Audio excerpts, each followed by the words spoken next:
A plane flies over the bright sunny sky. All the storage containers are rushing to get the luggage to their destinations. The people have crowded the lobby walking here and there. Among them, we see a man with a really bright Hawaiian shirt walking towards the exit. A medium-stater woman with a curly hairstyle was also walking with them. And in the middle of them stood a young man with a large suitcase and a fanny pack on his back. All three of them came out of the airport as a family, a father, a son, and a mother. The father exclaimed that the air in South Korea is really different after all that. The mother chuckled a little bit, saying to him to not talk like this, otherwise they might be in trouble. But the young men shouted out to both of them as comrades, asking that did they really need to wear such stupid clothes like these? The lady patted on the young man's head, gently calling him out. Hugging closed, the old lady calling her son as handsome young man warned that he also cannot talk like that over here. A few bit later, the family gets on a taxi to leave the airport. They see many wonders like the Seoul Tower, the Spiral Tower, and some crazy big towers. The old man keeps on at them in full excitement. All of the people in the taxi are affected by father. The mom is chuckling, the son is annoyed, and the taxi driver is in an amicable mood looking at his excitement. Taking off his shades, the old man starts to laugh and shouts, asking that whether are all of the buildings in South Korea this tall. The mother stayed in her amicable mood, while the son was absolutely annoyed. The taxi driver burst out laughing, asking the old man that did he visit Seoul after a long, long time? The old man answered in excitement that this was the first time them visiting Seoul. This completely surprised the taxi driver. Before he could even say anything anymore, a hand came at him from his behind. It was the mother's hand. She used it to grab the seatbelt and yank the old man back while trying to hide by saying that how beautiful these buildings were. The taxi driver couldn't understand what happened and just got even more confused. Turning around using his side eye, he sees that the old man is just sitting quietly looking outside without any movements. The mother tries to break the silence by chuckling for a little bit more. But the young man just kept on frowning and looking outside. After a while, they reached their destination. It was a really high skyliner with 2 towers. The mom appreciates at how wonderful this place of living was, to a shock which the dad replied that that house costed more than $4 million. Hearing the money amount, the young man just thought how amazing this was. Just as they were walking at the building, a person in a police uniform walks up to them. A security personnel walked up to them asking that what unit were they trying to visit because they cannot enter these houses without the visitor's pass. All 3 of them studied the person for a little bit while the mother tried to ease the tension by giving a bow. With a big smile, the dad pointed towards the very top, saying that they wanted to visit the top floor, the biggest house that was their home. Hearing their position, the security personnel got absolutely shocked. The mother clarified that they were new to this area and they had just moved in last month. But the security personnel just kept on sweating buckets. The next scene then cuts to the wide-angle shot of the Seoul's International High School. In the class, the teacher introduced the young man, telling everyone that a new transfer student was here to join them that day. The other kids were slightly surprised hearing that he was a transfer student but not an exchange student, which is what normally happens. This news woke up everyone in the class, even till the very back bench. The teacher explained that just the fact that he was allowed into their advanced class should be enough to tell about his qualifications, and asked everyone to get along. The teacher then turns towards the young man, asking him that what he was waiting for. Was he not planning on introducing himself? The young man took a brief silence before introducing himself. After the brief pause, the young man started. His name was Kang Jion, and he requested everyone to take care of him. A girl sitting at the back of the class exclaimed at how cool he was. Kang Jion was just her type. The class friends started to giggle, saying that how Lee Ara got an eye on him now. The teacher then reminded everyone that they do not have much time, so insisted on starting right away. Kang Jion walked towards one of the chairs, pulling it back, sat beside a guy with a brown hair. The brown hair guy and his friend were eyeing our new guy, ominously. The teacher asked Kang Jion whether was he going to be able to keep up with the materials because this was second year, second semester. Kang Jion just stayed silent and didn't say anything. Hearing no response, the teacher wrote a problem on the board and asked him whether he could come up to the board to solve it. Without even getting up, Kang Jion just gave the sum a look, and a moment later, while still seated, blurted out that the answer was 224. The teacher got shocked at such a prompt answer from him. The other students in the class started to solve the sum in their copy to cross-check it. The first one to solve raised up his hands to inform the teacher. While looking back in absolute shock, he told the teacher that Kang Jion was correct. The teacher still could not believe her eyes that Kang Jion was able to solve such a high-level problem mentally, that too in such a short time. The brown-haired guy looked towards him in shock as well. The front benchers also could not contain their shock. Lee Ara gave out a big grin, thinking that how he was even more of her type now. Oblivious of all of this attention coming towards him, Kang Jeon just kept on sitting quietly. But one thought kept on running in his mind, that he will definitely complete his mission. Here we see the start of a flashback with a very young and scrawny Kang Jeon, panting really bad. He kept on running without stopping while police officer kept a watch on him from behind. Then he is seen with a lot of high-level books trying to study at the same time. Same as before with armed police officer keeping an eye on him. Even big weapons like knife were not out of the question for Kang Jeon's practice. Kang Jeon used the knife to attack a tree, repeatedly practicing its patterns. One officer kept an eye on him. Then 3 targets on trees were shot absolutely precisely next. By this point, Kang Jeon had grown into a young man with absolute precision and strength. Unlike his previous before self, he could now easily run without panting heavily at all. Looking at this, the scarred-faced police officer just kept his head down. But Kang Jeon just stood silently, still panting a bit. Both of them got locked for a little while in a stalemate, just standing quietly doing nothing. Instantly, the next second Kang Jeon dashes towards the officer with knife in his hand to attack him. But the officer blocked his knife and instead rebounded with a kick which Kang Jeon had to use his arm to stop from hitting his face.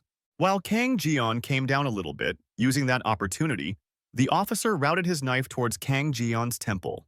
The knife was just a little bit from absolutely piercing Kang Jeon's eyes. But using his quick reflexes, Kang Jeon jumped down, avoiding the knife's swing. But he was unable to avoid it completely since the knife sliced his forehead anyways. As they rebound, both the officer and Kang Jeon swiped the blades at each other. The head called out and said to Agent 7 that a mission has been assigned to him, and the location of the operation zone was South Korea. But the officer visibly warned him that this mission might take at least 10 years or even more than that. His mission was to infiltrate the South Korea's upper class. Kang Jeon was shocked at the mission. The officer further continued that he had to build the best connection in politics and economics.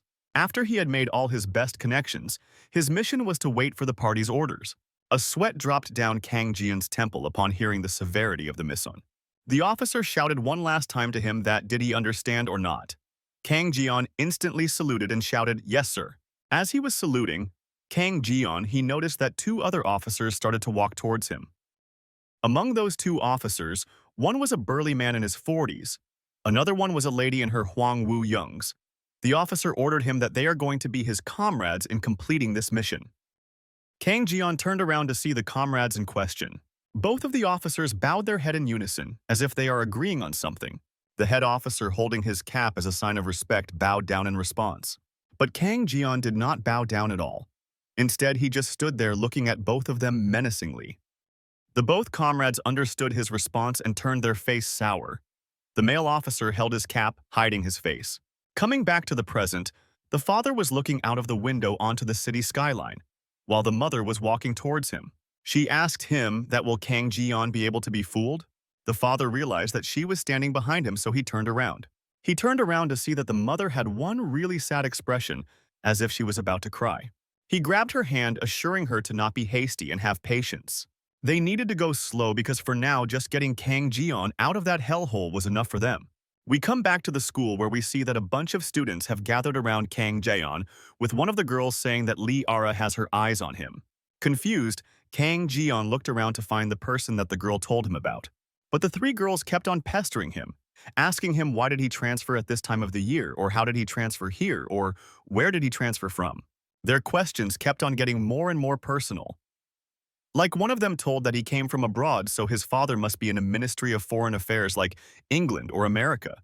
But Kang Jeon could not answer a single thing and got completely overwhelmed by this barrage of questioning.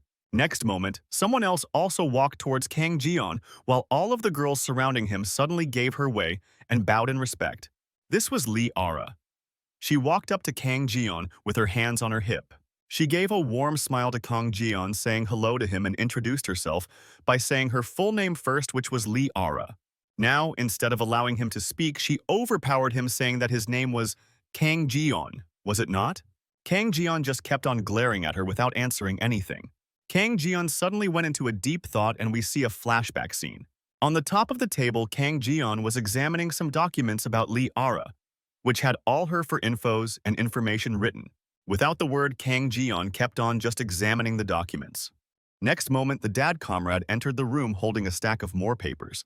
He said that these were more target files that he needed to study, and this was much more than they had anticipated, so he should take some caution.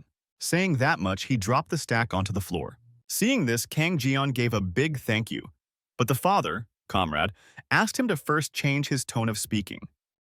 Kang Jion was visibly confused as to what he was talking about. The father comrade clarified that he needed to change his way of speaking because he needed to come off as if he was a person from here. Explaining himself, he asked for a confirmation whether Kang Jion understood or not. Without dropping his glare even for a second, he agreed to him. After the flashback ended, we come back into the current time. He recognized Lee Ara because for him, Lee Ara was the #1 priority target. Lee Ara was among the 1% of the 1% because she was the daughter of the South Korea's largest corporation, Samjong Group, which is a multinational company which was the #1 market cap. His mission was to maintain good relationship with Lee Ara because he can someday extract some Samjong Group's personal secrets. Seeing Kang Jion so silent for so long, Lee Ara asked, "That is you always like this? Always tight-lipped like this?"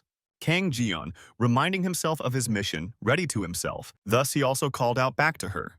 She pulled out his phone towards him, asking him about his Instagram account, so that she can follow him. Kang Jion was absolutely stun-locked in place at this request. Looking at his reactions, the girl got curious that whether he did not own an Instagram account. One of them even speculated that he might have come from North Korea. Giving a big sigh, Lee Ara gave out her hand asking for his phone so that at least she can have his number at the very least. But little did he knew, just how unprepared Kang Jion was before coming to this mission, literally did not even have a phone. Both Lee Ara and other girls got concerned at his reaction, but they had to assume the worst, that he did not even have a phone. Drops of sweat kept on pouring down Kang Jion's face. He absolutely terrified that his mission might be over before it even started. Lee Ara could not understand what she could say. She just looked around and asked, was he some kind of caveman that he didn't even own a phone? She just looked at him in disappointment, not saying anything else. After staying for a while, she turned around and walked away. Kang Jion was absolutely petrified. He saw his mission crumbling in front of him even before it had started. The two guys in the corner did not let go of his mishap and kept on laughing at him.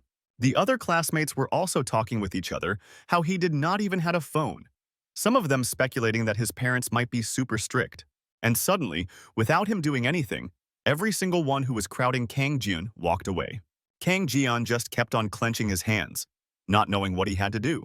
Realizing things he had missing on Instagram, a sense of self, being accused of being from North, the first thing he realized that he required was a cell phone. After the school got over and he started to return back to his high-rise apartment house, the only things that were raising his mind was Instagram, cell phone, North Korea, Instagram, cell phone, North Korea, on repeat. He was walking like a zombie on road without even realizing what was happening around him. But suddenly, there were some loud sounds around him. Kang Jion turned his head around to see what had happened. He saw that many bodyguards were standing at the door of super rich cars waiting for someone. Just as he was looking around, a classmate of his walked past him. A young lady with long black hair walked past him towards one of the rich cars. She was just fiddling with her hair without even looking anywhere. Her eyes were stuck to the ground. Kang Jion recognized this person as the priority 0, even above priority 1, Lee Ara. But before he could even do anything, a massive bodyguard came in front of him, covering his view. This bodyguard was way bigger and way taller than he could ever scale up to. As if mocking him, the bodyguard turned around his face looking at Kang Jion below. But Kang Jion did not let the size difference scare him. He also looked back at the bodyguard with the same ferocity. While all of the guards were surrounding, one of the guards opened the door of the Lexus, requesting her to step inside. One by one, all of the bodyguards got inside the luxury car. And in front of him, Lee Ara walked with her bodyguards towards another luxury car. The bodyguards bowed to each other, thanking each other for their hard work. All of the girls got into the cars. All of the bodyguards also got into the respective vehicles, and the entire train of luxury cars started to roll away. The cars rolled away while Kang Jion was just standing there staring at them. He was just surprised at this stock view of difference in wealth, and looked at them with a confused expression. Just he was about to move. Suddenly, a hand came at him towards his face with intent to harm him. It was the side kid with the brown hair. He swiped his head around his face, asking him to move. But Kang Jeon was able to use his fast reflexes in order to remove his head in time, thus avoiding getting hit. The brown hair guy got shocked at his reaction speed and was like, "What the hell is this?" But Kang Jeon absolutely did not say a word and just looked at him silently, gritting his teeth. The guy told him that he was really annoying to him, but it turns out that this kid was also a super rich kid, and the bodyguard bowed down to him, thanking him for his hard work that he did at the school today. Kang Jeon saw this brown-haired guy and his bodyguard walk towards one of really costly Mercedes G-Wagon. After all of the rich kids have had left, the rest of the students started to cross the road to go to their houses. Kang Jeon just stood there silently processing everything that he just saw now. But then suddenly, a guy with a bowl cut covering his eyes called out to him asking him for something. Kang Jeon, from his information brochure, remembered that this guy was Jang Dong-woo. He was the grandson of the Minister of Justice who was the representative of the Hansen law firm. And his father was the Seoul's #1 district prosecutor who was a candidate for prosecutor general. His mother was also chief judge of Seoul High Court, so basically the entire law family in just one. He told to him that the road this way always becomes really hectic because of all these rich kids going back to their homes. Kang Jeon just looked at him silently. And also, since he saw that Kang Jeon did not have any kind of car, he offered to keep him a ride back home. Kang Jeon took a minute to think about this offer, whether he should accept it or not.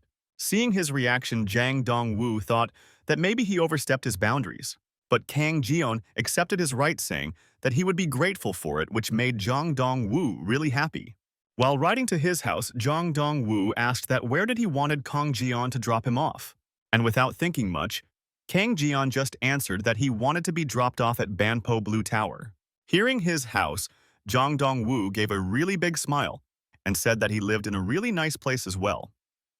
He introduced himself as Jang Dong-woo, his full name, and Kang Jeon did the same as well.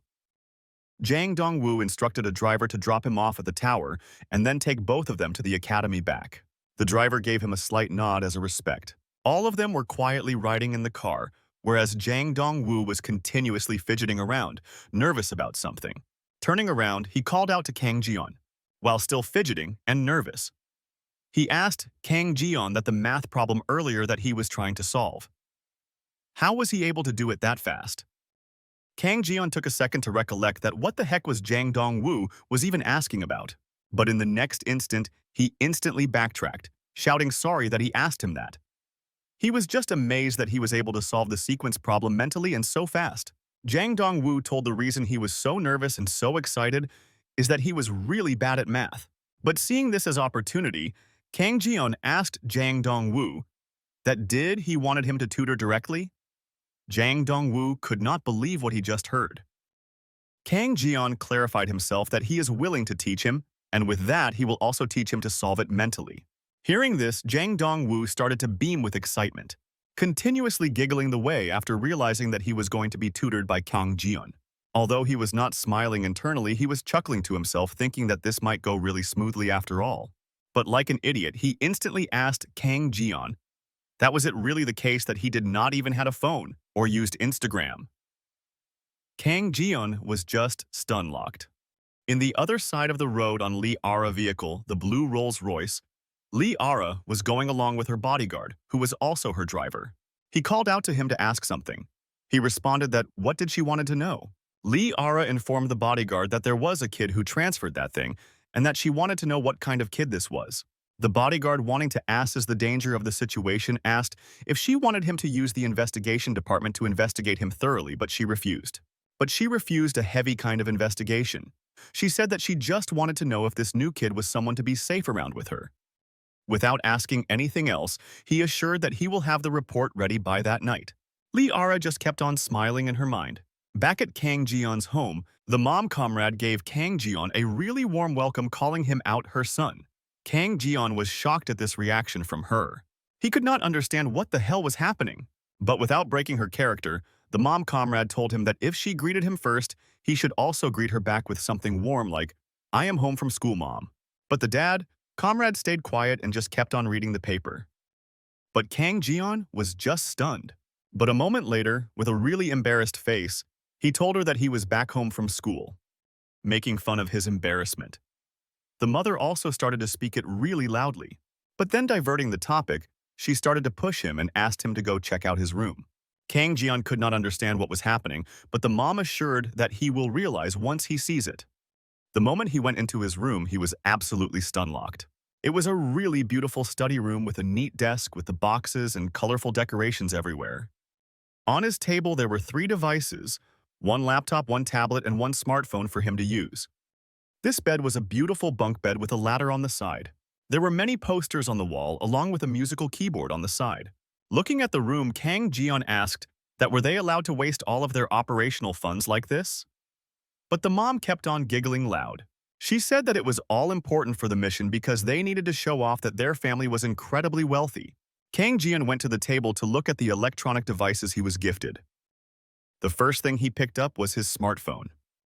Kang Jian just keeps looking at the smartphone while his mom keeps giggling, but was a little confused as to what he was trying to do. Turning around to her, Kang Jian asked her if she knew what Instagram was, calling her ma'am. The mom also looked at him cluelessly, not understanding what was he asking about. But then suddenly, the dad came out from the back with a smug look on his face. Pointing at himself with a big smile, he acclaimed that he was going to teach him about Instagram. The mom giggled at this enthusiasm. But Kang Jian was confused. But on the other side of the city, we see a girl extremely sweaty after a heavy workout at night. This was Lee Ara. She was working out, running at night, trying to sweat herself. But after a while, she noticed someone standing to the left of her. It was her personal butler/secretary/bodyguard who bowed down, showing respect to her.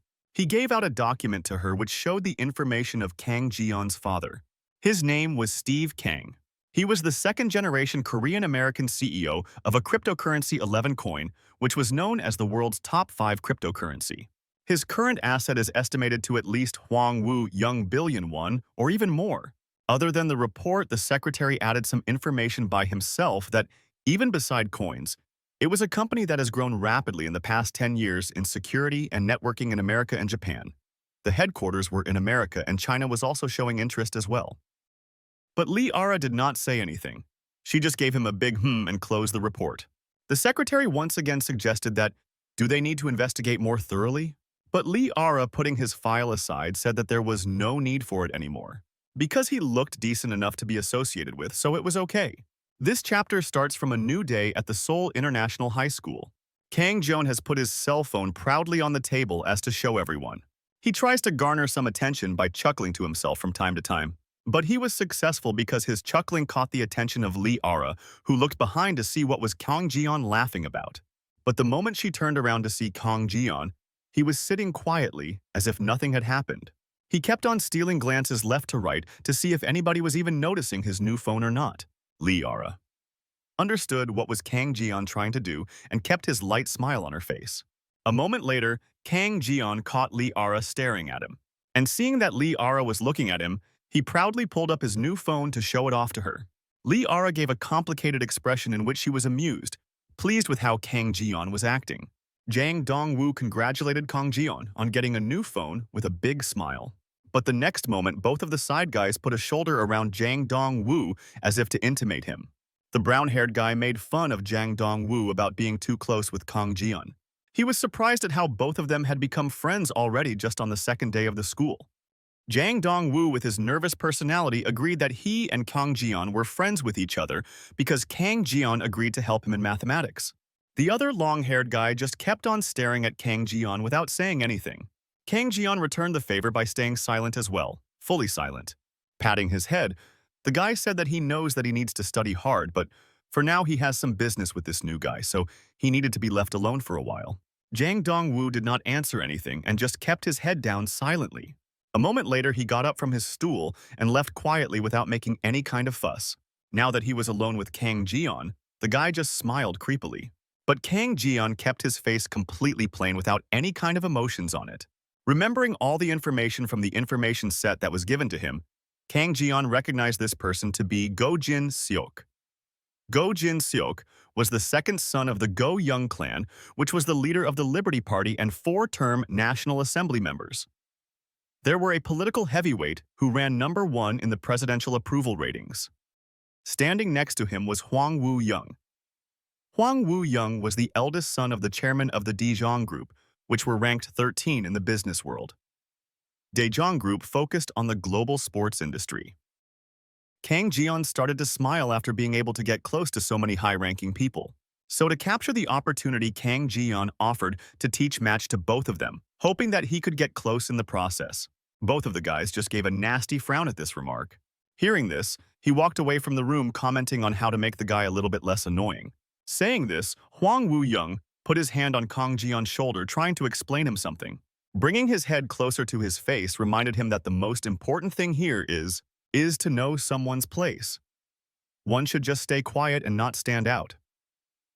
Hwang Woo-young growled this onto Kang Jeon's face, but Kang Jeon did not respond at all, trying to get any kind of response. Hwang Woo-young digged his fingers on the Kang Jeon's shoulders.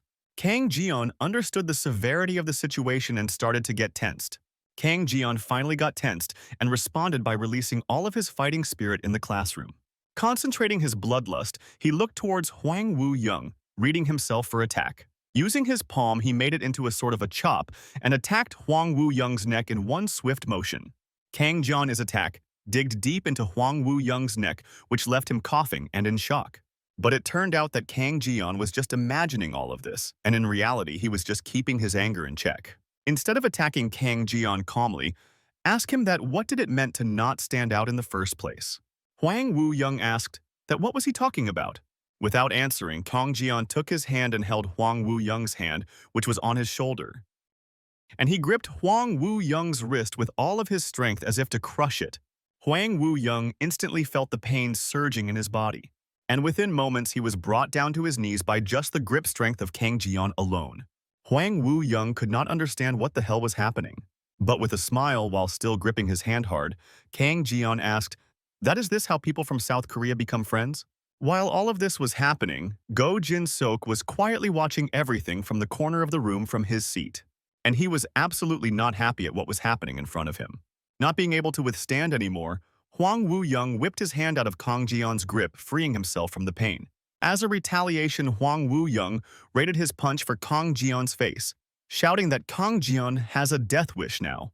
Kang Jeon absolutely did not react to the punch coming towards his face, but he just looked towards the corner of his room, which had a big camera. Seeing the camera, he instantly got reminded to a flashback in his father comrade was saying that in South Korea, there are video recording devices in almost every single place. Saying that he showed a control room of sorts which showed video feed from literally every single alley, roadway, and mall. Father Comrade then navigated to a certain video feed that he wanted to show. He pinpointed a video stream that was directly coming out of his own class. Kang Jeon could not believe where this video was coming from, to which Father Comrade reassured him that it was from his class. Using the console, he started to navigate to some more feeds like the basketball courtyard, the teacher's common room, the auditorium, the library. Showing these feeds, Father Comrade started to laugh really hard, saying that how it is almost too easy to break into places like these. Wanting to show his appreciation, he started to call out Father Comrade by his own name, excited at how amazing he was. But Father Comrade stopped him in his track, reminding him of the way he was talking, made him stand in attention while ordering him to fix it quickly. He also told him to absolutely not resort to violence because everything is recorded and can be used against him. Coming back from the flashback, he avoided the punch to his face by dodging his head towards the side. And for the retaliation attack, he grabbed both of his hands on the table edge and pushed it really hard against Hwang Woo-young's stomach. But Hwang Woo-young also regained his balance back by grabbing another table. After Hwang Woo-young regained his balance, both him and Kang Jeon got stuck in sort of a stalemate, in which both of them were standing still. Hwang Woo-young's forehead veins pop out just from the anger of being humiliated like this. But before Hwang Woo-young could do anything else, Lee Ara came in and shouted and stopped everyone in the tracks. She shouted that are they of so low class that they need to be like barbarians right now. But Go Jinsok cut in saying that the new transfer student did not know the rules. That's why they were trying to educate him into the rules. So that's why Lee Ara shouted out all of them to stop, because doing this made all of them look pathetic. Even Hwang Woo-young too, clenching his teeth. Hwang Woo-young warned Kang Jeon that he was going to settle this later. But with a mocking smile, Kang Jeon started to ask is it going to be just both of them alone? When are they going to do that?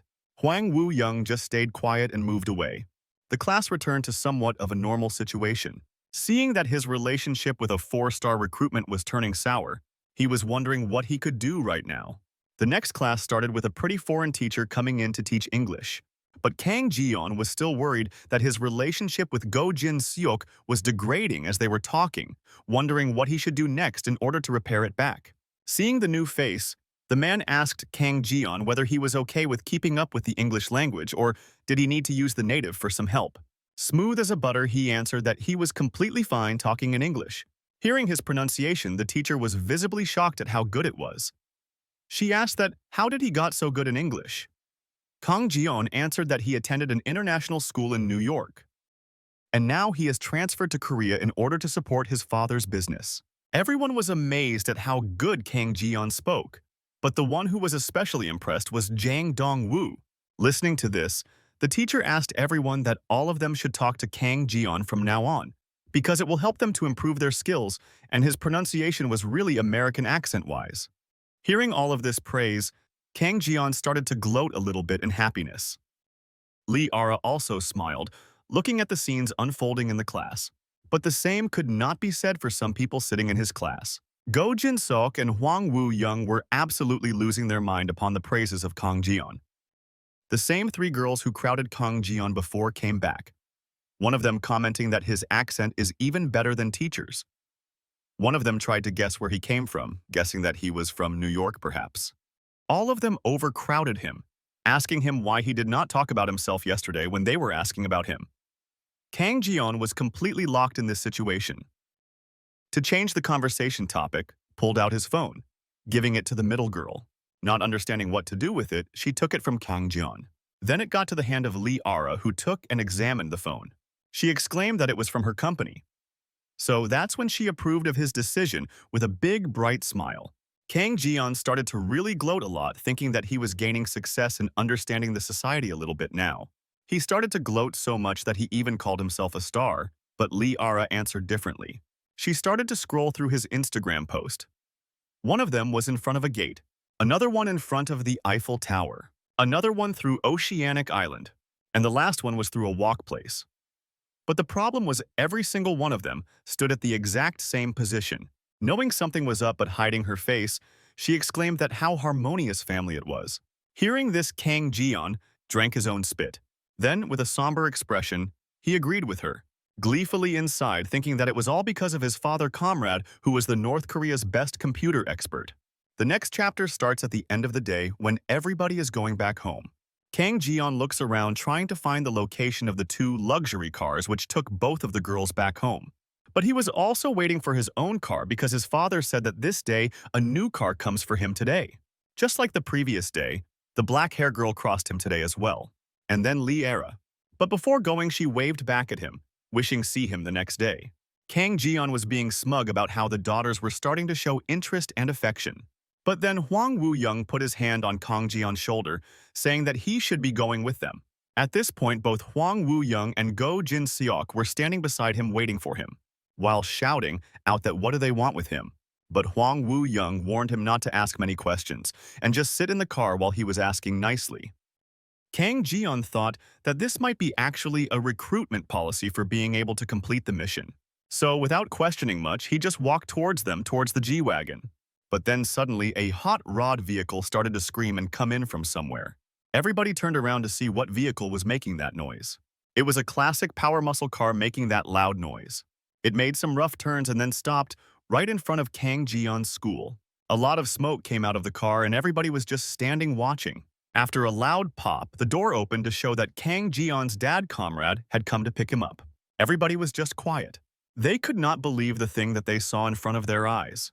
Even Kang Ji-yeon himself was completely shocked by it. Thinking that his son might not have heard him, that comrade shouted even louder that his dad has come to pick him up. Without a single word, Kang Ji-yeon just strapped towards his dad comrade. He went near him and started to whisper something in his ears. That comrade understood what he was trying to say and just said, "Oh, okay." And he shouted out to everyone that he made another friend, and that he was planning on going in a friend's car. Kang Ji-yeon just gave out a big sigh. Understanding what his son wanted, he instantly put his car in his gear and revved it. Speeding his car towards his house, he told that he is going to meet him at home. He then left the place at very high speed.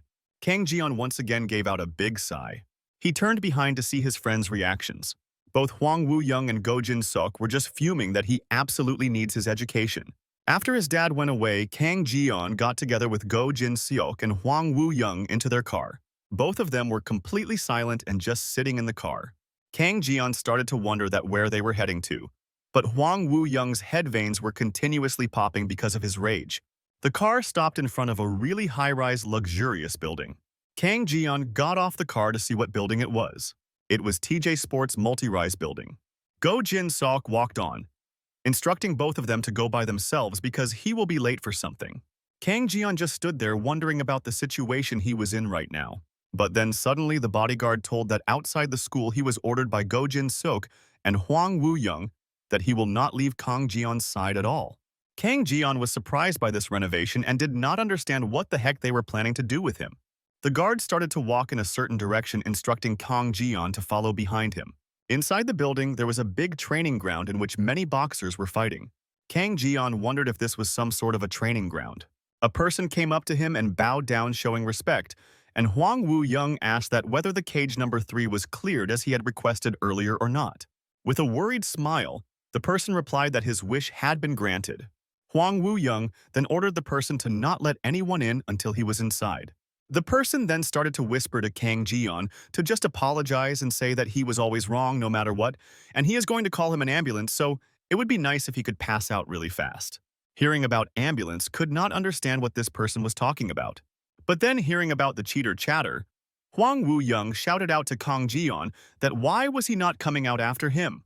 Kang Ji-yeon realized that this was not a friendly, amicable meeting. In front of the ring number 3, Hwang Woo-young started to get ready into his fighting apparels. While the bodyguard and Kang Ji-yeon stood there, Hwang Woo-young took off his school uniform shirt and put on his boxing gloves.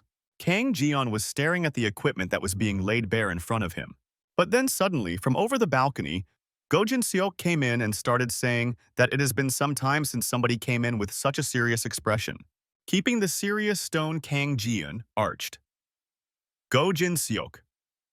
That was he going to spar with his friend Hwang Woo-young. Go Jin-sok was confused about what kind of sparring was he talking about. But then he also started laughing, saying that in a way it could be called sparring. Kang Ji-yeon just stared at him without replying, creating a really creepy smile.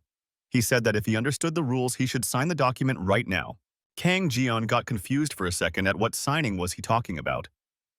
But then Hwang Woo-young started to point at a paper stuck in a board on a table. Seeing the document, Kang Ji-yeon walked forward to see what was written in the document.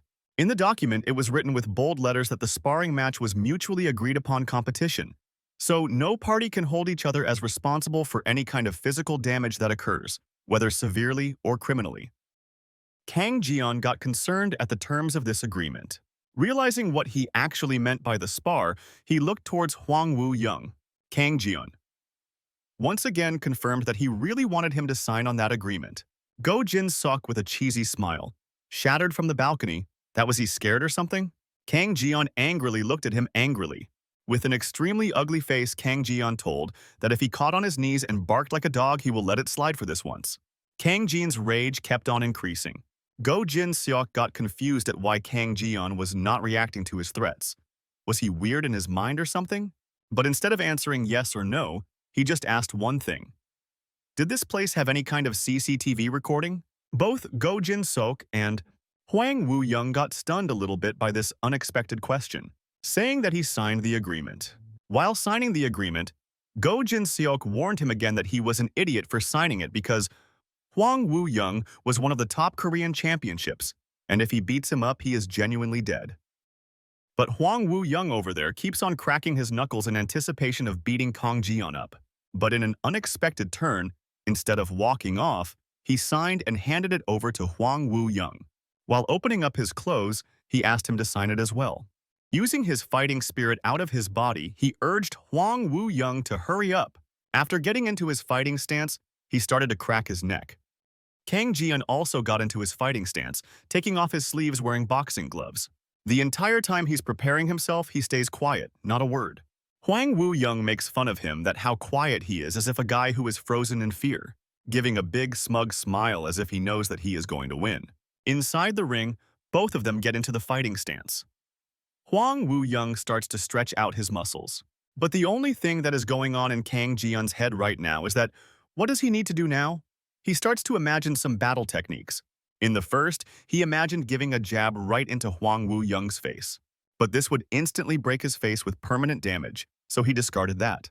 For the next one, he imagined dodging the first punch and going to the side, and giving hard uppercut jab to the ribs. But that also had a chance of internal organ rupture, so he discarded that as well. Next, he discarded trying to poke out his eyes. The next, he discarded trying to hit out the groin. Next, roundhouse, kick to the skull. But that would leave his lower jaw broken with permanent mouth damage. So once again, just like before, discarded this as well. Breaking the knee bone was also not allowed. So he was stuck in predicament on how to educate Hwang Woo-young without actually seriously hurting him. But Hwang Woo-young starts first using its right hand to perform a right hook right at Kang Ji-yeon's face. But to him, the punch looked as if it was coming at him in slow motion. So with ease, he was able to dodge the punch without even putting in much effort. For his next attack, Hwang Woo-young reduced his left fist for a straight punch. For his next attack, Hwang Woo-young readies his left fist for a straight punch. But for Kang Ji-yeon, this punch also came in as super slow. Thus, he was able to easily dodge that punch just as before. Hwang Woo-young started to get worried as how he was able to dodge all of his punches without getting hit even once. But Kang Ji-yeon maintained his stoic nature without even a small hint of emotion. Both Go Jinsok and the bodyguard got shocked at this display of fight. Go Jinsok was especially confused as to what was happening. Changing his tactics, Hwang Woo-young took a few steps back, and he got himself a safe distance from Kang Ji-yeon. Jumping on his leg, Hwang Woo-young asks Kang Ji-yeon that did he ever participate in any kind of sports before? But Kang Ji-yeon does not answer at all. Looking at this silence, Hwang Woo-young started to get angry, asking that why was he mute since earlier? As if mocking him even more, he makes an even more emotionless face. This causes a vein to pop out from Hwang Woo-young's forehead. Shouting in rage and bringing up his right fist, he screams that, "What was that expression?" But just as Hwang Woo-young was about to reach Kang Ji-yeon, a flash of lightning flickered from bottom left towards Hwang Woo-young's face. That flash of lightning was Kang Ji-yeon's hand. He used his palm to give a chop to Hwang Woo-young's face. Hwang Woo-young was completely astounded at what just happened. Not only Hwang Woo-young, both Go Jinsok and the bodyguard were completely off-thrown by this progression of events. Now, blinded by rage, Hwang Woo-young started to shake, cursing Kang Ji-yeon. But Kang Ji-yeon kept his stoic expression, readying his punch for the next attack. Enraged Hwang Woo-young runs out holding his punch, shouting that maybe Kang Ji-yeon has death wish. But just as before, in a swift and quick motion, another chop comes and hits his other cheek. Hwang Woo-young gets staggered in his stance, trying to gain his composure back, but Kang Ji-yeon was absolutely chill, without even sweating a bit, not learning his lesson. Hwang Woo-young starts to scream 1 second that he is going to kill Kang Ji-yeon. But before he could even finish the sentence, another slap came flying right towards his face, this time completely throwing his balance off. Hwang Woo-young started to lose his consciousness slowly and slowly. Then finally he put his knee to the ground, falling down. And thus Hwang Woo-young was KO'd in just 3 slaps. Sweat did not stop running down the face of Go Jinsok and Hwang Woo-young, who witnessed this turn of events. As the mocking declaration, Kang Ji-yeon announced that there should not be any kind of major problems because he tried to go easy on him. Seeing that his task was over, Kang Ji-yeon opened up the cage door to leave. But Go Jinsok shouted it out to him to stay right there. Kang Ji-yeon could not understand that what was his problem now. He could hear Go Jinsok running down from the balcony. Jumping off from the balcony, he walks straight towards Kang Ji-yeon. Walking towards him, he exclaims that from this moment on, he is going to keep Kang Ji-yeon as his right-hand man. Kang Ji-yeon could not understand what he was talking about. As a confirmation, Go Jinsok asked his bodyguard if Kang Ji-yeon was really strong, but the bodyguard could not even utter a word. Here a confused Kang Ji-yeon asks Go Jinsok that what does a right-hand man even does? Without answering much, Kang Ji-yeon just goes up to him and says that it is just a good position to be his right hand. Because he must surely know who Go Jinsok's father is, doesn't he? Kang Ji-yeon nods with a silly expression. Putting his hand around Kang Ji-yeon's neck, Go Jinsok asked him to go with him to a fancy restaurant where he will treat him dinner. Kang Ji-yeon was confused because according to him, even without doing anything, how was everything going according to the plan? At night, Kang Ji-yeon returns back to his place, calling out to his mom that he is home. Sitting across the room, his dad comrade asked him that was able to make some nice friends. He replied yes. Dad smiled upon hearing this, and Mom asked him that did he want to eat dinner. Kang Jion said that he didn't want to because he had already had eaten with a friend, so he will just go and rest today. Both of the parents were concerned at what kind of behavior this was. Going inside the room, Kang Jion just plopped himself onto the bed, giving out a big sigh. He started to think that how it was not easy at all to complete this mission. We cut back to a few hours ago where we see that Go Jinsok and Kang Jion are having dinner in a super high-class restaurant. Cutting a high-class steak, he asked Kang Jion, "That was this not place really beautiful?" Because this is a place where lots of families come together. Giving out the spoon and food to him, Go Jinsok asked Kang Jion to eat a lot. Accepting the generosity, Kang Jion put a piece of meat into his mouth, but he was absolutely flabbergasted at the taste. The meat started to melt in his mouth. Go Jinsok started to laugh at what kind of stupid expression Kang Jion was making. Kang Jion thought back at the previous expression Go Jinsok made and could not believe that this was the same person a few hours ago. Then Go Jinsok started to explain the job to Kang Jion. He said that being his right-hand man was not that big of a deal. Kang Jion instantly gulped on his own saliva on the sudden change of topic. Kang Jion explained that all that mattered was that they tried to stomp on kids who try to climb up the ladder and set them down. Although he did not need to worry because there were none like that right now. But putting another piece of meat into his mouth, he said that he is not going to beat up weak kids for fun. But Go Jin-seok corrected him that it did not matter because weak kids did not try to climb up and dethrone him in the first place. But Kang Jion also argued that that was not the case with Jang Dong-woo. Go Jin-seok tried to recall about who Kang Jion was talking about. Then he got reminded about Jang Dong-woo, the black-haired guy who has his eyes covered with hair. Kang Jion agreed that that is exactly who he was talking about. Go Jinsok started to laugh really loud, saying that why did Kang Jion think that Jang Dong-woo was someone weak? Go Jinsok explained that Jang Dong-woo was not weak at all. In fact, he was Jang Dong-woo's errand boy back in middle school. Kang Jion got surprised at this sudden twist of events. Go Jinsok tried to explain what a shuttle was. A errand boy. He was just someone who worked for someone, a loser, gaining back a serious face. Go Jin-seok started to explain that Jang Dong-woo's family is Korea's top legal family. His dad is the Central District Prosecutor General, one of the top positions. And this was before Go Jin-seok's father became the party leader. Back then, because of his low standing, he had to watch Jang Dong-woo's every moves and do what he told him. Kang Jion was absolutely astounded at this turn of events. With a somber expression, Go Jin-seok said that this is what living in Korea is like. A place where your parents' power becomes your own power. Kang Jion just looked surprised and did not say anything. His usual mute demeanor. Coming back to the present time, he realized something once more. This mission is not easy at all. While he kept on sighing in his room, Kang Jion realized that someone was at the door. He got up to see who was it. His mom and dad were standing at the door, quietly worried about Kang Jion's demeanor. Kang Jion were stunned for a second and could not understand that why they were standing like that at the door.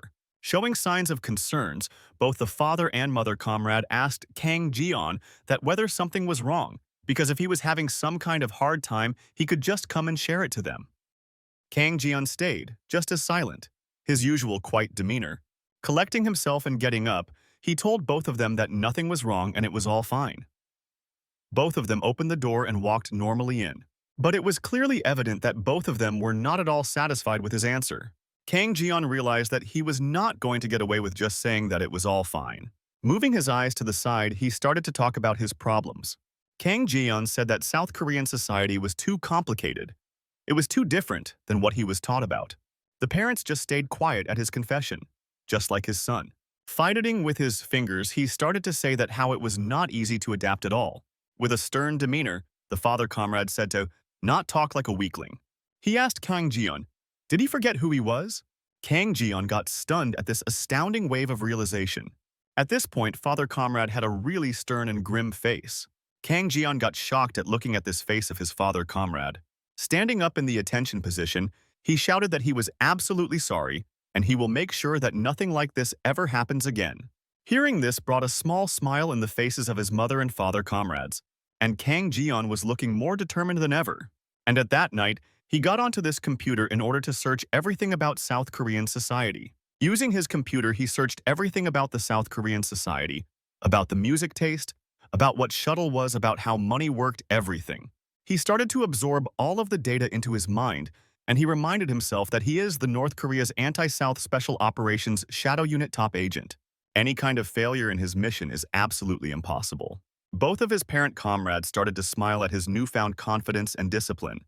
The scene then cuts to the next day at school, where he is sitting behind Jang Dong-woo. Here, Jang Dong-woo realizes that Kang Ji-yeon was staring at him since a little while back. A little bit worried about Kang Ji-yeon, Jang Dong-woo asked that after yesterday, Hwang Woo-young took Kang Ji-yeon to the fighting arena. Everything was okay or not. Even after being told face front, he could not believe that this derpy-looking guy was a gang leader once. So he thought of, instead of beating around the bush, he decided to ask him directly. That was he once a gang leader in the middle school? Jang Dong-woo got absolutely shaked at this question. Kang Jin said that he was told by Go Jinsok that Go Jinsok was his errand boy. Jang Dong-woo started to panic by saying that that was when he was young. He did not know much about the world. He is absolutely not like that right now. But Kang Ji-yeon reassured Jang Dong-woo do not worry because he did not keep a errand boys like that. And giving a thumbs up with a smart smile, he told that he and Jang Dong-woo are friends. Jang Dong-woo could not understand what was happening, so he just gave up. Kang Ji-yeon was getting smug to himself at how amazingly natural that friend's line delivery was. Jang Dong-woo could not say anything other than just quietly said yes. But in the next moment, Go Jinsok crossed the class going to his seat. Jang Dong-woo recognized him and instead turned away his face. Go Jinsok also did not respond and quietly went to his way. Continuing his self-proclaimed flawless act, Kang Ji-yeon assured Jang Dong-woo that everything is going to be okay, because all of them are going to be true friends now. After that, Go Jinsok called out to Kang Ji-yeon, asking about him. Kang Ji-yeon turned around to see Go Jinsok, who was already sitting at his table looking for a response. Giving an amicable and friendly smile, Kang Ji-yeon asked Go Jinsok if he got home safely the last night or not and thanked him for the meal because he had a heartily full stomach. Go Jinsok gave back an amicable smile as well. The rest of the girls in the class were absolutely surprised at this interaction between the two of them. This was not just limited to the rest of the girls, even Jang Dong-woo himself was surprised. Add in the front bencher high scorers as well. Kang Ji-yeon got up from his stool, walking towards Go Jinsok, saying that next time he is going to treat him as well. Go Jinsok pointed to the seat towards his right, telling Kang Ji-yeon to go sit there instead. Looking at that seat, he realized that it was Hwang Woo-young's seat that Go Jinsok was offering to him. Looking at the hesitation in Kang Ji-yeon's face, Go Jinsok got confused and asked that why was he not sitting? What was he waiting for? Kang Ji-yeon took a little bit amount of time to process the changes that was happening in front of him. He realized that in front of him a change of hierarchy was going on, which means he had instantly become number 2 within a day. He proudly walked towards the seat, and walked and sat on it with a very big smug face. And as a victory calling, he gave out a big chuckle which sounded through the entire class. Kang Ji-yeon was absolutely gleefully laughing in his mind that how everything was going according to the plan. A little later, we see the English teacher is teaching English to the entire class about reading some poems. Next, a really old teacher was teaching the kids about the geography of their country. And the class kept on going on without much problems. But Kang Ji-yeon realized that Hwang Woo-young had not come to school and his seat was empty. Looking at the empty seat, Kang Ji-yeon started to get worried and started to think that he did not hit Hwang Woo-young that hard, that it would be that serious. But the next scene cuts to the building of TJ Sports.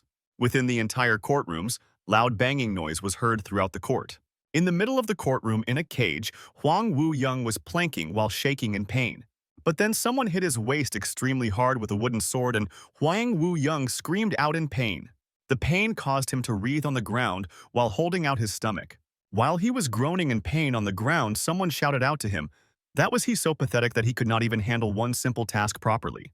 It was an old man who was holding a wooden sword who told him to get himself into the special. It was Hwang Woo-young's father who was the group of the TJ Sports.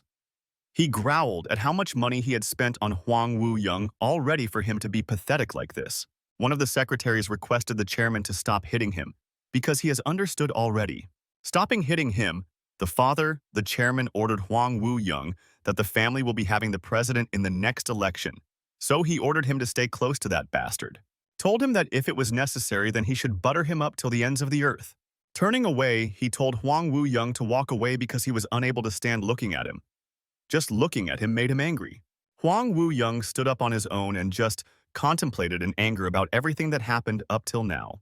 While Hwang Woo-young was walking away from the cage, the chairman asked the secretary about the Kang Ji-yeon's family. He asked the secretary if he had looked into Kang Ji-yeon's family once more, and he wanted a report on what kind of family it was. What was its power and position in society? The secretary answered that Kang Ji-yeon's family was the owner of a multinational company which deal with cryptocurrency coins and security programs. Hwang Woo-young's father could not understand what was he talking about and asked that what kind of coins he was talking about. The secretary added that the market capital of the company was pretty strong as well. The chairman then asked the secretary to invite Kang Ji-yeon parents on a dinner with them. Surprised, but then asking for the next step, the secretary asked that where they should arrange for the dinner. Giving an extremely scary-looking bloodlust-filled smile, he told to arrange the dinner in this very gym. The secretary was confused at what his chairman was trying to do. But then giving up understanding, he just bowled down and said that his wish will be granted. The chairman started to mumble under his breath that how dare someone with no background start to butt into other people's businesses. Back here at school after it was over, Lee Ara gave Kang Ji an amicable smile and told him to meet tomorrow. The bodyguard then bowed down to Lee Ara, congratulating her off her hard work, while she also bowed down back to him. But then one of the bodyguards turned his head towards Go Jinsok and Kang Ji-yeon, who were walking together now. Thinking of whether he should or should not butt into any other business, but then ultimately choosing to give a small advice, he told Kang Ji-yeon that he should try to take care of his parents.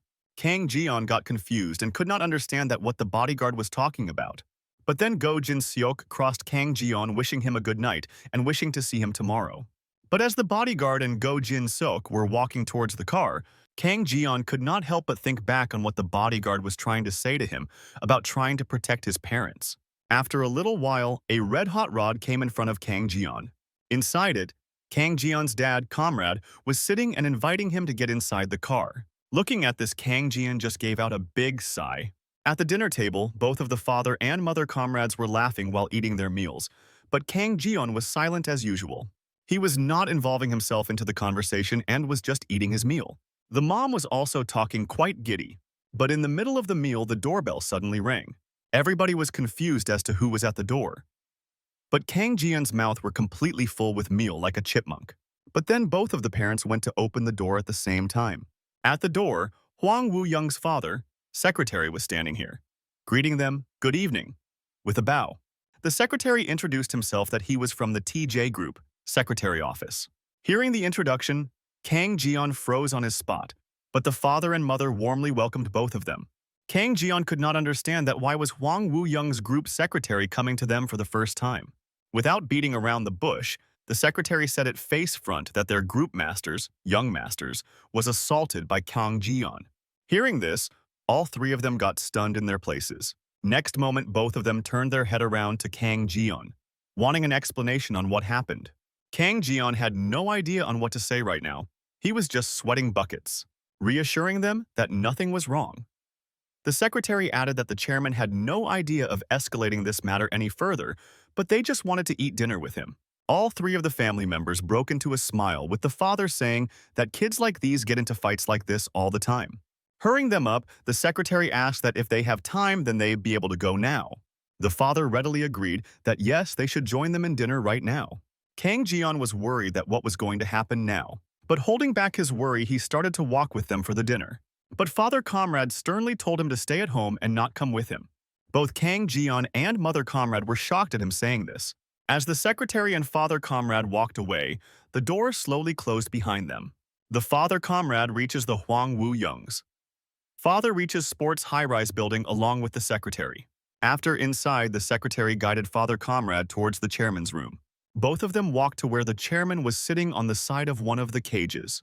The chairman saw that instead of the entire family, only Kang Ji-yeon's father came with the secretary. With an angry smile, the chairman said that his kid was pretty badly beaten up by Kang Ji-yeon. Was he not? Giving a confused, smug face, the Father Comrade just stayed quiet. The chairman got off the cage and started to walk towards Father Comrade, asking him on the way that what can he do to compensate himself. Keeping a steady smile, Father Comrade then asked the chairman that what did he wanted from them. Because if there was something they needed, they can just ask for it. He told Father Comrade to transfer his kid to another school, then he will let it slide. Still with a big smile, he refused that it was going to be difficult because it was his mother's wish to send their child to the best school in Korea. So they had to work really hard to get him in. The chairman gave a big sigh and started to walk towards Father Comrade. Showing off the size and stature, he threatened him that he should agree to his terms while he was being nice. Seeing this, Vien started to pop out from the chairman's face in rage. Now, Father Comrade also got serious. He said, "Do not create something that will cause problems and regret to both of them." But before he could even complete his sentence, the chairman punched Father Comrade in his face. But he did not flinch. Instead, he kept on looking at him with the same deep expression. This difference in expectation versus reality threw the chairman confused, looking at Father Comrade. Over the next time, he kept on eating punches and punches without stopping. The chairman beat Kang Jeon's father so much that he was brought down to his knees. Grabbing him by his hair, he brought him near to his face. He once again gave him a stern warning to transfer his child immediately. Because if he did not, then the chairman will make him unable to set foot on this land ever again. Giving him his warning, he bashed his head down onto the ground, beating him up. The chairman told the secretary to give him plenty of medical expenses and settlement money. The secretary took the father and dropped him off at their apartment. Before dropping him off, the secretary handed out 3 huge amount of money checks. The secretary told that these are the checks for his medical expenses. Father Comrade just looked at the checks with the somber expression. With a mocking expression, the secretary told him that was this not enough, warning him that it is not going to be fruitful if he goes and reports it to the police. Because the TJ company sponsors most of the police, Father Comrade turns around silently, saying that now that would be necessary. As he starts to walk away, the secretary once again reminds him that even the medical expenses are not needed, were they? But with the angry expression, he grabbed those away from the secretary's hands. Battled and beaten, he starts to walk towards his apartment while the secretary behind just looks at him silently. Before going back, both the secretary and a guy with him made a snide remark. The father compared them slowly dragged himself back to the house. The father compared them slowly, dragged himself back to the house. Kang Jeon sprang back up upon looking at his father Comrade. He just kept looking at them with their battered eyes. Both Mother Comrade and Kang Jeon years just left shock at the condition he was left in. Kang Jeon sprang back up in order to help his father, but he insisted on leaving him alone. Kang Jeon was absolutely worried, whereas his mother behind was looking angrily. She was so angry that she started to release her bloodlust everywhere. He ran back into his room, starting to clicking over at his computer. Opening his console with a lot of windows, he started to curse at the chairman, cursing him that he did not even know who he was messing with. With a face determined with rage and pain, he wiped off the blood coming off his mouth. The next scene starts at the TJ Company headquarters, on the topmost floor. In one of the rooms. Calm music was being played from one of the music systems. The chairman was sitting in his office listening to music while drinking his tea.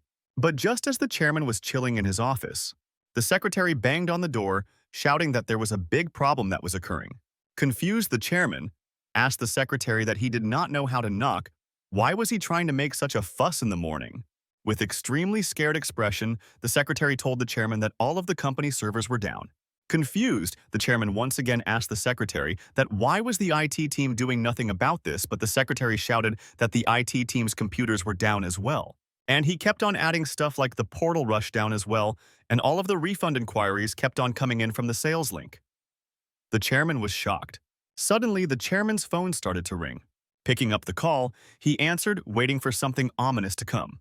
But then suddenly, another group of people told him that they had an enormous problem. One of the accountant group called him to say that the bank suddenly contacted them saying that all of the accounts were frozen. The chairman was absolutely going mad with rage. The chairman was astounded and confused as to what was happening. And amidst all that chaos and mess, the light rolled in. This chairman was completely unable to understand what the heck was happening, not knowing what to do now. Then suddenly, someone came in from his room, from the next room. Thinking that it was his secretary, he asked that was there any way to fix all of this mess at once. Confused as to why nobody was responding, he turned around to see who it was.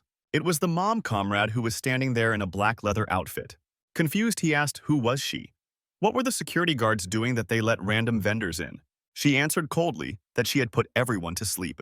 And she also said that all of the CCTVs were down at this moment. Everyone was asleep.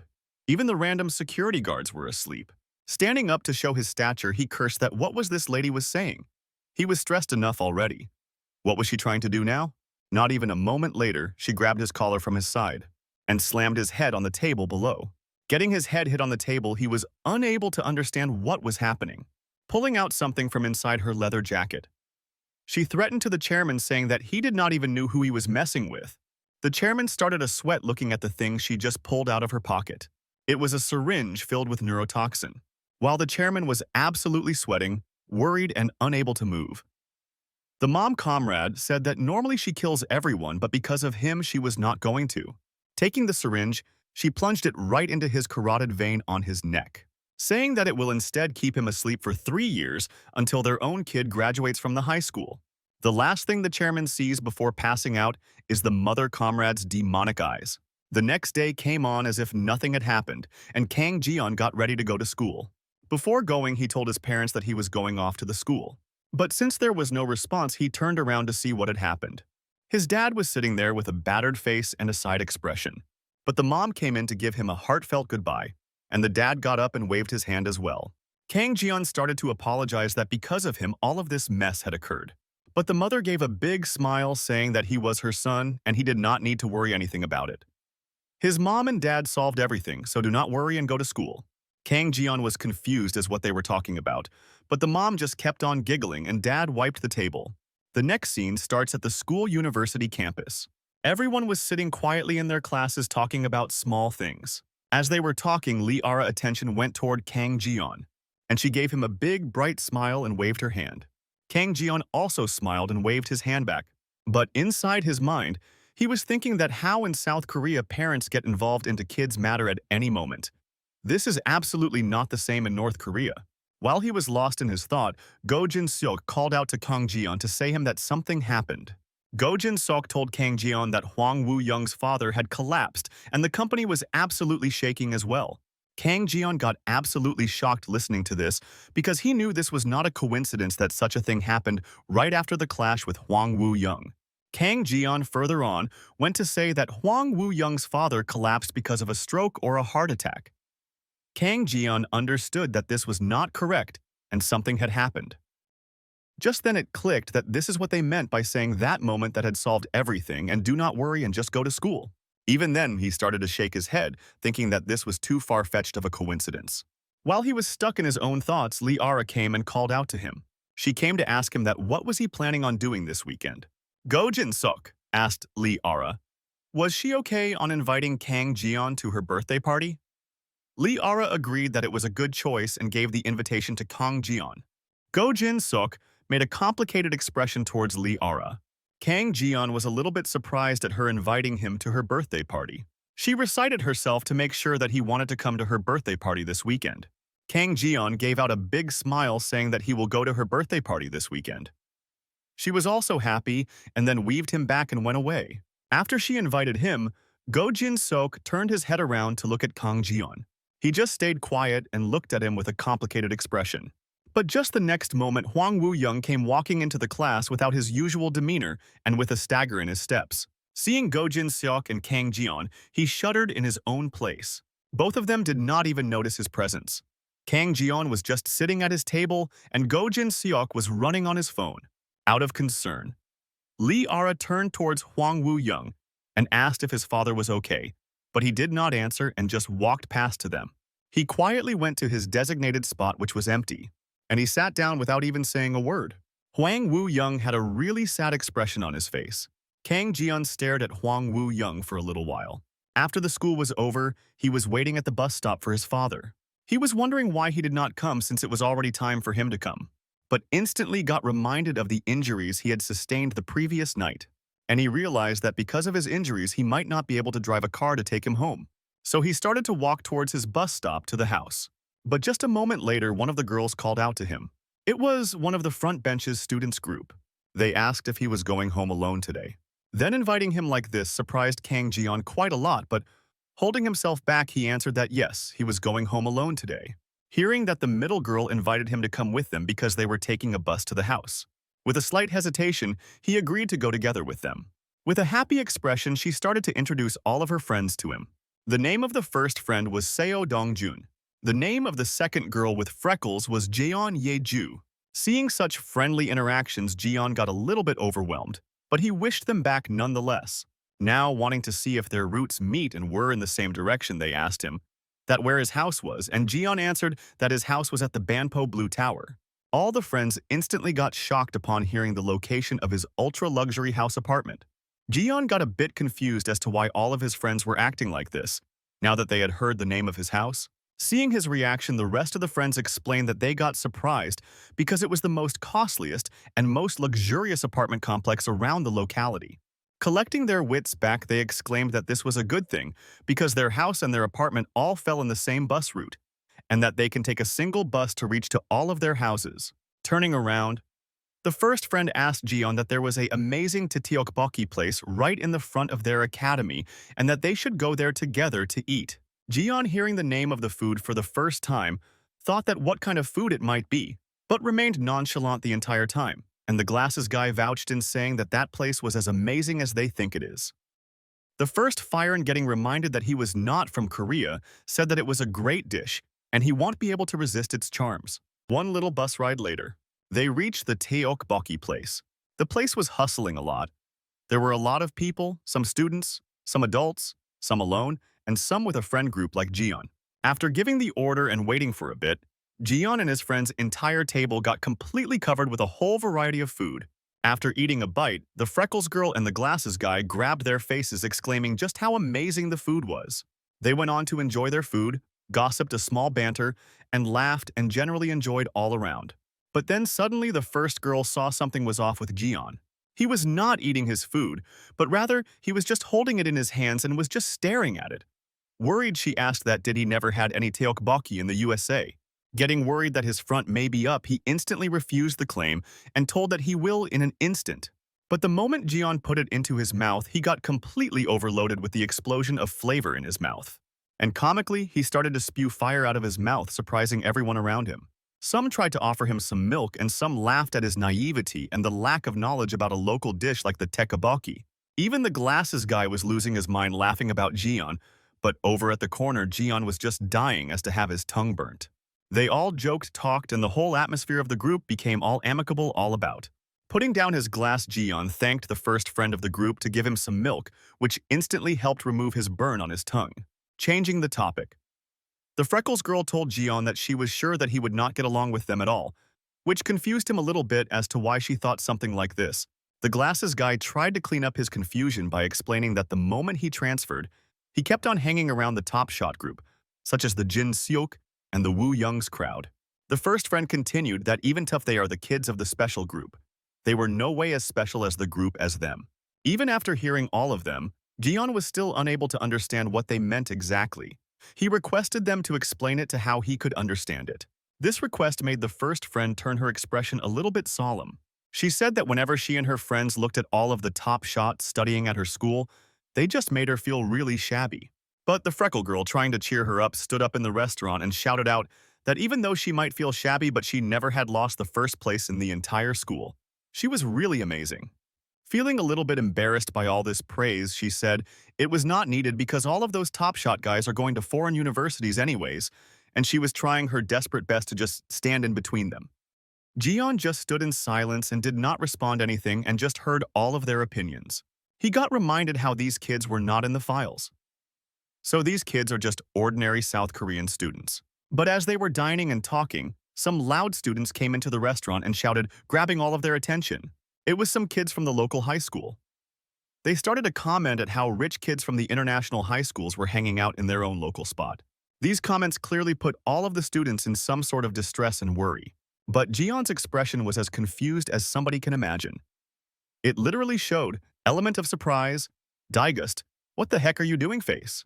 The local kids kept on continuing their harassment, saying that, why do these rich bastards need to come to the local place to cause them trouble? And due to which the local kids have no space to sit around. But what they were complaining about was absolutely bull, because at this moment, literally more than half of the restaurant was completely empty. All of the three friends could not say anything, and then they just sat around quietly taking in all of the abuse. But Jeon was different than all of them. He was not worried. He was just angry. Angry for all of his friends. Seeing the international kids not react to their taunts, one of the local kids called them out once more. That when somebody asks someone a question, it is a common courtesy that they should answer it. But at this point, Jian was completely pissed at how these kids came and disturbed their together time. Not wanting to escalate this fight any more longer, the glasses guy got off his table, saying that they should go away from the place now. But looking at him, Jian felt really bad at how they were treating him. Realizing that he needed to take the matter into his own hands, he got up from his chair in order to deal with the local guys. But as the glasses guy was leaving, one of the local guys said that, how was he trying to leave just like that? But he said that since he finished eating, he was going to give up the seats to the local guys and cause no trouble. But the local guy giving a creepy grin said that since these guys were rich, they cannot just leave the place like that. Jian kept on giving his anger-disgust face without saying a single word and observing the situation. One of the local guys kept his hand on the glasses guy's shoulder, saying that since he was rich, he was obligated to buy the poor kids some food as a charity. But the glasses guy was absolutely shaking, afraid from this large gang filled with muscular guys. But just then, to protect him, Jian walked up to both of them. And using his hand, he grabbed onto the hand that was put on the glasses guy's shoulder, using all his strength to grab it. The local guy was completely confused and surprised at how fast all of this just happened. Trying to give a taunt back, Jian asked the local kid, "Are there some sort of beggars trying to ask for money from other kids?" The other kids instantly got super heated by this derogatory comment. The first local kid yanked his hand out of Jian's script, thus starting a standoff. The black hair guy standing at the back said that he was really impressed because he thought that up till now only weak nerds went to the school. But it seemed today that there was someone there with a little bit amount of guts after all. Even though it was a compliment, but Jian was not going to take it at all. He glared down to all of the local kids. The curly hair kid continued that if they scared the kids a little bit, then they are usually able to cough out some allowance from the rich kids. Jian now gave back another taunt, saying that the local kids over there are not just beggars. They are actually robbers robbing from innocent people. The curly hair kid said that he did not want to cause any kind of fight in their favorite restaurant, and just said to cough up all of the money and pay for their meals before they go. Because if they did that, then only all of the local kids' gang was going to let them go back to their houses comfortably. This threat instantly shocked the shit out of all of the three normal kids. But as usual, Jian was not taunted at all. Instead, he said that if he was going to put on conditions like this, they are going to be unable to leave. So instead, he proposed, how about he and the rest of the local kids go out of the restaurant for a little bit to have a small talk. But the first friend, wanting to not escalate the fight any further, pulled out a banknote and said that they will pay the bill for their food and they should just leave Jian alone because he just transferred here recently, so he does not know any better. All of the local kids started to laugh, saying that if he just came here recently, why was he trying to act all tough and mighty like a hero? But instead, Jian stepped in, stopped her from paying the bill, and said to not worry because everything was going to be fine. The first girl's worry and tension kept on skyrocketing, worrying what is going to happen from now on. Now Jian started his talk. He said that his family was rich and they lived on the royal floor of the Banpo Blue Tower. The local kids were confused as to why was he suddenly trying to show off his parents' wealth. Even Jian's own friends were completely confused as to why he was suddenly saying this, bringing up his own family's wealth and his location, but saying that Jian flaunted out a lot of costly banknotes out for them to see. Whereas the curly hair guy felt insulted, the rest of the guy's smile got bigger upon seeing them. Jian said that now that he had all of their complete and undivided attention with the help of these notes. So, how about considering the offer of a small talk that he gave earlier to them? The curly hair guy was confused as to what this guy was trying to say, but the other two guys were completely feeling happy that they are going to get a lot of money out of him today. Now, outside the restaurant, all of the group, both Jian's friend group and the local guys group, were standing near the dumpster of the restaurant. Jian's friends were completely petrified in fear and were shaking in their places. But Jian himself was shaking if there was any CCTV around the area or not. Kind of confused, one of the guys from the local group asked that what was he trying to do, which caused him to get so confident. But the other guy shut him, saying that why did he need to look into the details? They just needed to get the money out of him and get away. The first guy agreed laughingly. But Jian was looking at the ground, completely immersed in his thought, starting all kind of fighting simulation that he was going to apply here. At first, he might beat someone directly in the hair, give a finger chop at someone's neck, or break someone's shoulder blades and clavicles. and finally twist the neck of the final guy.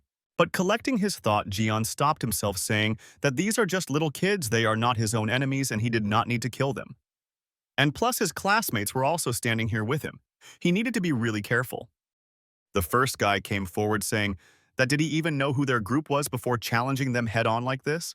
Raising his punch directly towards Jian, he introduced himself as the top members of the Seoul Physical Education High School boxing team. But even then, such a fast punch was nothing for someone like Jaeon, and he was easily able to dodge it by just moving his head towards left. Jian's speed and reaction time instantly scared everyone standing there, especially the guy who gave the punch. Looking at the guy's speed of punch and his introduction, Jian asked him, that was he some sort of athlete? Over here, the Jian's classmate friend group was still stuck in a scared position, unable to move from where they are standing, just looking at Jian trying to fight all of these local guys off. Angered by all of his mocking, the guy then pulled another punch right at Jian's head again, but this time from his side temple. But just as before, Jian was easily able to dodge that, and as a counter, he gave the guy an uppercut right at his chin, folding up his entire face into itself. And just with 2 missed attacks and 1 punch from his opponent, this red-hair local guy was completely knocked down in just Hwang Woo-young seconds. After being knocked out, the red-haired guy fell right on his back onto the hard concrete in front of his friends, who just kept on staring at what just happened right now. The curly hair guy was just shocked at 1 punch.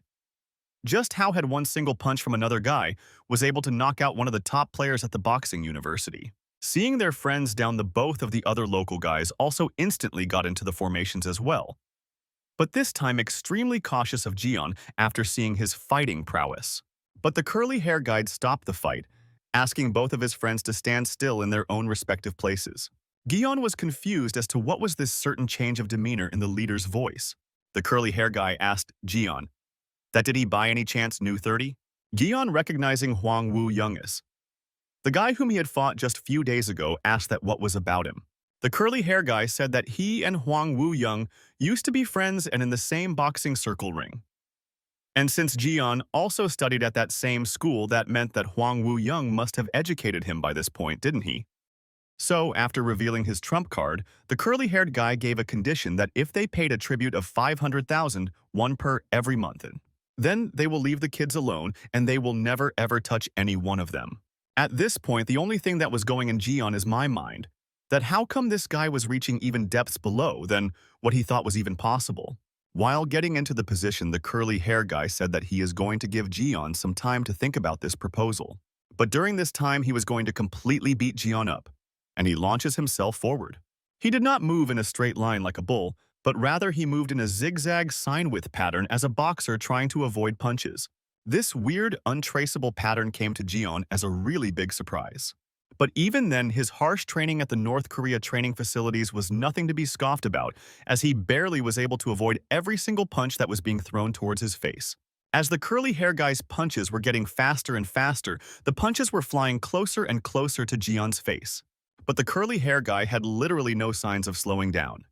Instead, he was even enjoying, and did not even look like he was out of breath. But suddenly changing his pattern, the curly hair guy went down and changed his formation to pull up an uppercut right at Jian's chin, just as Jian had done in the first place.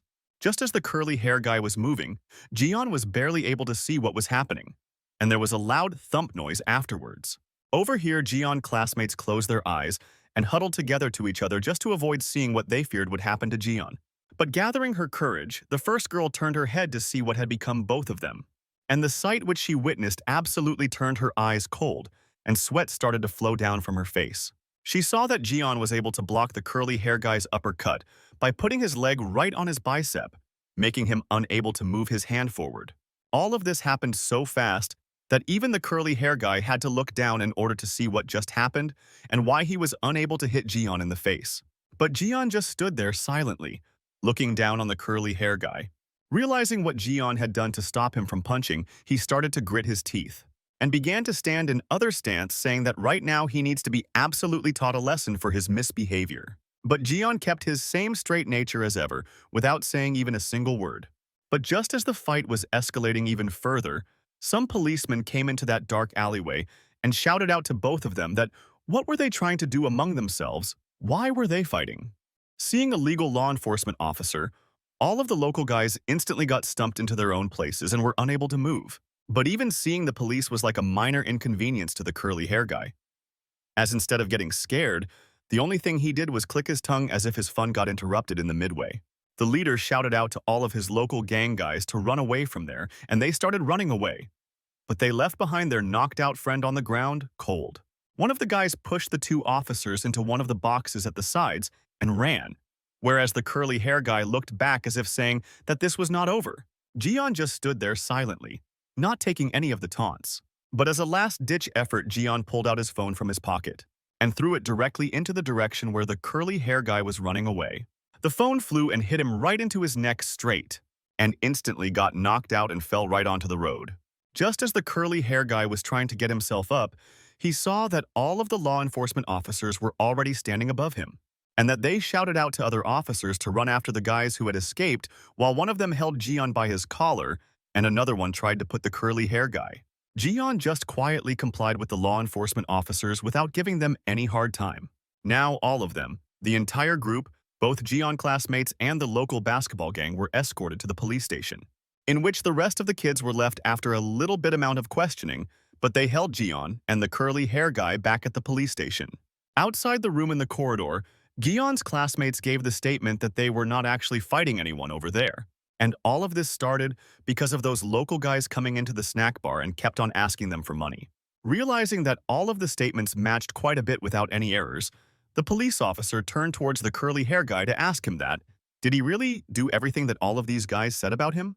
With a gritty face, the police officer reminded him once more that extorting money from other people is a serious crime in South Korea. Not refusing or accepting the curly hair guy, just said that since they go to the same academy as them, they just asked to borrow some money for their food. And he also raised the question that why were they making this such a big deal when in reality they did not even lend even a single one to them. But along with raising the question, he also raised his voice as well, which caused the rest of the kids sitting in the corridor to start shaking in fear once again. Hearing the curly hair's side of story, the police went back to the Gion's classmate to say that if they do not tell why did they fought in the first place, then they have to come to the police station once more and rewrite your sentences. But they said that they were not the faulters because they were victims. The curly hair once again cut them in, saying that how are the victims when 3 of their own guys were the ones who got and beat up, but all of them were completely safe. The classmates also did not stay quiet. They also shouted back that this happened because all of them started to gang up on Jian, and he was the one who fought them back. Getting annoyed by the rising commotion in the police station, the police officer slapped his clipboard a few times to bring back order into the place and warned that if they keep on going on like this, they have to rewrite their statements. The curly hair just sat quietly and clicked his tongue. Jian and his classmate also shut their mouths as well. But the entire while Jian was just sitting and contemplating on what was happening. But he was starting to get worried with each passing minute because all of this was getting even more complicated than he had previously hoped. A few minutes later, a certain person came into the police station, greeting the police officer a gentle hello, and said that their students are here. But the moment Curly Hair saw this person, his eyes went white, sweat started to flow down his forehead, and he weakly murmured, "Teacher, what are you doing here?" This person over here was the teacher of the 4 guys who taught them boxing. Bowing down to the police officer, he refused for all of the problems that his students caused, and he said that he will take responsibility as the teacher. But he first asked that what was the thing which caused him to be brought into the police station in the first place. The police officer, frantically waving his hands into the air, said that it was not a big deal. They just responded to a civilian report. And there was nothing to worry because there were no victims. Greeting another round of apologies. The teacher walked down to where Curly was sitting. The moment he saw the teacher looking at him, he instantly started to shake in fear. The next moment, the teacher instantly grabbed him by his ear and made him stand up. The teacher shouted at what kind of player was he? A person who was about to have his debut match. Why was he fighting with the civilians? Just as he was educating Curly, his eyes went on to Jian, who was sitting on the other side. Jian gave him no emotion. He just stared back at him. After a short exchange of glances, the teacher dragged Curly out of the police station. Jian kept on looking at the teacher, wondering what this was all about. The police officer then turned towards Gaeon's classmates and told them that they can only go back when their guardians come and pick them up. A little while later, Jian's father came in to pick him up on his blazing hot rod. Jian was ashamed on himself because he made his father, who was still injured, have to come out and pick him up. But his father gave him a really big smile and welcomed him into the car, but his face was still bandaged from the previous fight. While back at the home, Father Comrade asked Jiyeon that what happened this time. Jiyeon asked for forgiveness, saying that it was a mistake that he caused. But Mother Comrade said that it was no small mistake as he bullied his friends. Father Comrade had said that it did not matter if anybody was bullied or not. He needed to solve it there and there without needing to go to some place like a police station. He once again reminded that South Korea is an information-based society. Each and every action done by anybody gets recorded into records. Jiyeon had no comeback, nothing to argue. He just said this silently and asked for forgiveness. But Mother Comrade held his hand softly and told Father Comrade and his son to not be dejected by such situations because everything worked out perfectly in the end after all. The only thing he could utter out in response that South Korea was way too much complicated for someone simple as him to understand so easily. Mother Comrade's face was filled with the look of concern for him, but Father Comrade, keeping his same discipline, asked, that was he going to keep showing such foolish behavior forever? Hearing such a comment and that he might destroy his mission made him clench his fingers in anger. He shouted out, no, saying that he will never let such a thing ever happen to the mission, which was his life's work. So in order to prove himself worthy of the mission, he got back to work instantly, tapping away on his laptop to find every information related to this. He searched everything regarding the situation about police box, police stations, records of violent crimes, academic violence, and stuff like how to deal with extortion without violence. Jiyeon was absolutely determined to not let himself let go again like last time, and gave his everything into researching. And the next day arrived, and instead of car, Jiyeon got into the bus this time. Just like the rest of the students taking the bus, he got off at the station right in front of his school. He was thinking about last night how he told his parents that he will take the bus from there onwards and do not pick him up because that would solve some of the problems. Just as he was going towards the school main gate, he saw two guys in front of the gate talking with each other. One was from their own school and another one from the local school. The one from the local school was the one who got beaten up by Jiyeon the earlier day, who was from the boxing club. And the one from their own school was 30, talking with him about something. Jiyeon was absolutely sure that both of them were once again planning something against him. So he went towards them quietly in order to listen what was their conversation about. But he could not stay still for long, and the boxing club local guy instantly saw him and froze in his place. Seeing him coming towards them, the local guy ran holding his tail between his legs. Jiyeon walked up to Hwang Woo-young to ask that what the hell was with this all about. Jiyeon asked Hwang Woo-young that did he know anything about all of this that happened. But Hwang Woo-young turned his head around, feeling ignorance, saying that this was his personal matter and he did not need to meddle into it. Saying only that much, Hwang Woo-young turned around and walked back into his class, leaving Jiyeon astray. But just then some kids called out to him from behind. He turned around to see who were the ones who called him out. It was the friends with whom he had gone to that restaurant that day where he had to face all of those problems with those local guys. The first friend, the glasses guy, and the freckles girl. All of the friends talked for a little while about everything that happened, and afterwards when suddenly the luxurious yellow G-Wagon pulled up to the school, Jiyeon realized that this was none other than Go Jinsok's car with whom he had disagreed the previous day. Wearing his usual red sneakers, Go Jinsok steps out of the car, right behind his bodyguard, who opened out his door for him and closed it behind him. Go Jinsok did not have any kind of emotions showing on his face. It was a neutral one. All of the kids went inside the school building and waved each other goodbye before sitting out to their respective chairs. Go Jinsok was already there on the seat. By the time these guys reached, Go Jinsok did not shout anything. He just gave a silent glare to Jiyeon, who was still meeting up with his friends. Just as he was about to set, Go Jinsok asked him that why someone like him from such a rich family wanted to hang out with such losers who had no friends. But with a slightly confused expression, Jiyeon said that was there any reason for him to not talk to them because all of them are classmates. And all of them were like his friends. But with a disappointed look, Go Jinsok said that this is not any sort of NGO where everybody is equal. People should only be friends with each other who are at their level. If he keeps on hanging out with them like this, he will be also at their level one day. Hearing that, Jiyeon looked at his friends who were sitting at the corner of the room, chatting with each other and laughing about happily. Jiyeon was confused as to what the hell was this nonsense? Why was Go Jinsok bringing societal hierarchy into a classroom? But adding to his statements, Go Jinsok said that he should not hang out with them anymore because it irritates him that he is right-hand by doing something like this. But Gion did not respond to Go Jinsok's request. Rather, he just went and sat down quietly at his table. As both of them were waiting for the class teacher to come, both of their phones' notifications went off at once. Both of them pulled out their phones to see it was a notification from Ara regarding her birthday party. Ara sent both of them the location of where her birthday party was going to occur. It was the Hilton Hotel at Crystal Row. She looked at the other side of the class where Ara was sitting, who waved her phone, giving him a smirk that she was the one who sent the location message just now. Her friends started to tease her about it, that how was she trying to contact a single guy, but Ara did not get bothered by their teasings at all. Gion gave back a smile and waved his phone at her, signaling that he also got the location text from her. But over here, Go Jin-seok was absolutely not happy seeing Jaeon and Ara getting all chummy and warm with each other. Seeing both of them together like this, his anger started to rise and he gritted his teeth, while his veins popped out from his foreheads. After a few periods of studies, the lunch hour came where Jion were sitting in the middle of the cafeteria. He was absolutely gobbling down all of the food that was kept before him, leaving everyone around him in shock. Just then, all three of his friends came holding their meals and started to walk towards him upon finding him sitting in the middle of the cafeteria.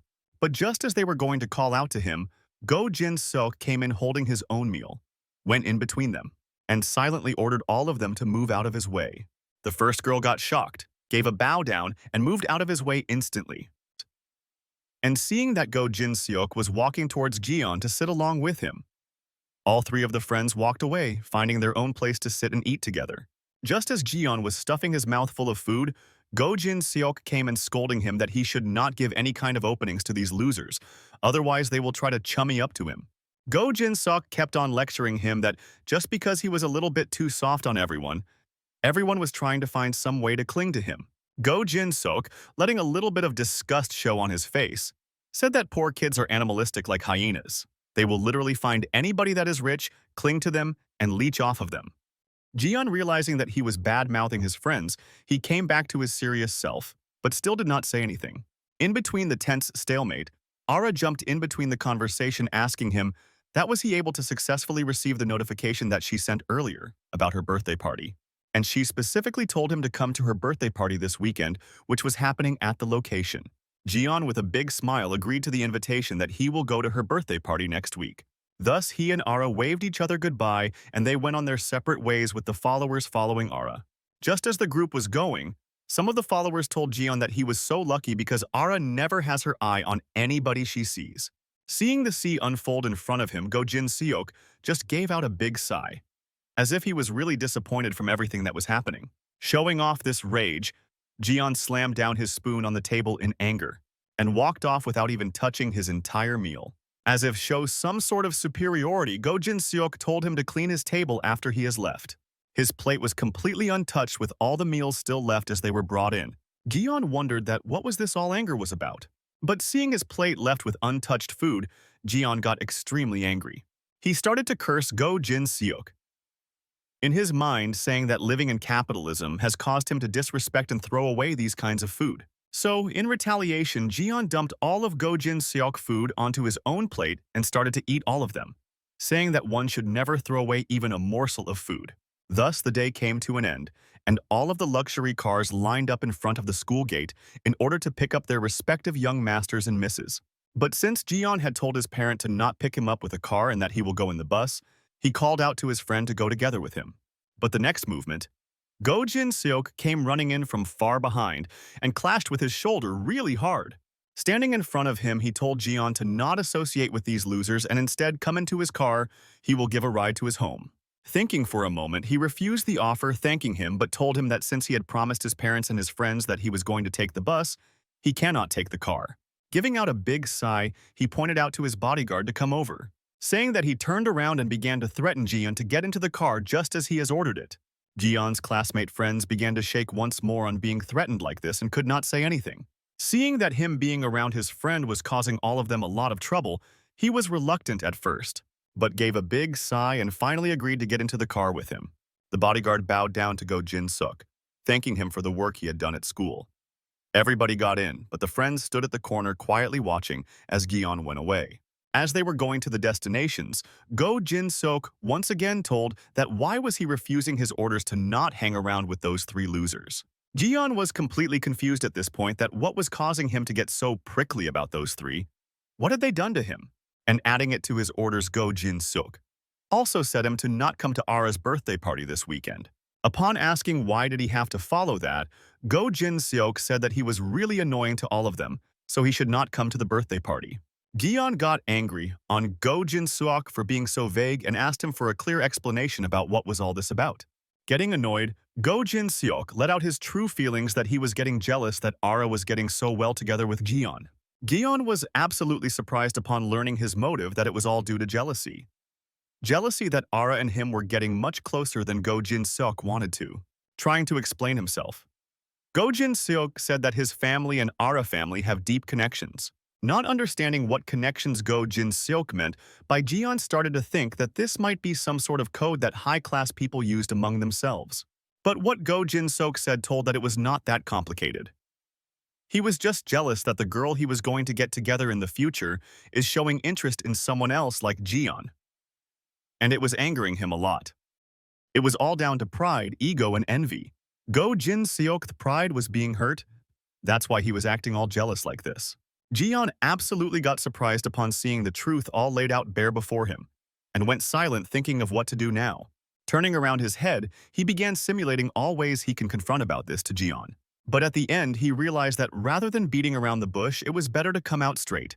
He asked him directly, that was the motive for all of this was jealousy. Now, Go Jinsok got super angry, realizing that he was being underestimated by Gion like this. Realizing his true intentions, Gion asked the driver to stop the car at the side of the road. Go! Jinsok turned around to Gion with angry emotion, asked that was he trying to act like himself, trying to order around his bodyguard? But Gion was not ready to take any bull at this point. With a sharp glare toward Gion, he told him to stop the car. Seeing the true bloodlust in his eyes, Go Jinsok was frozen in his tracks, unable to move, and quietly complied with him, stopping the car at the side of the road, dropping him off. Walking off the car, he said one last thing to Go Jinsok, that true friends are never jealous of each other. He was just left stunned inside his car on hearing this sudden lecture from Gion. But he completely nonchalant about all of this, just closed the car door and walked on his way to his house back. Angry that his pride and ego was completely shattered, he told his bodyguard to teach Gion a lesson right now. Hearing this sudden request, he turned around to ask if what he heard was actually true or not. The bodyguard saw that Go Jinsok in the back seat was absolutely red in anger, fuming right now, shouting out to him to beat Gion up right in the middle of the street.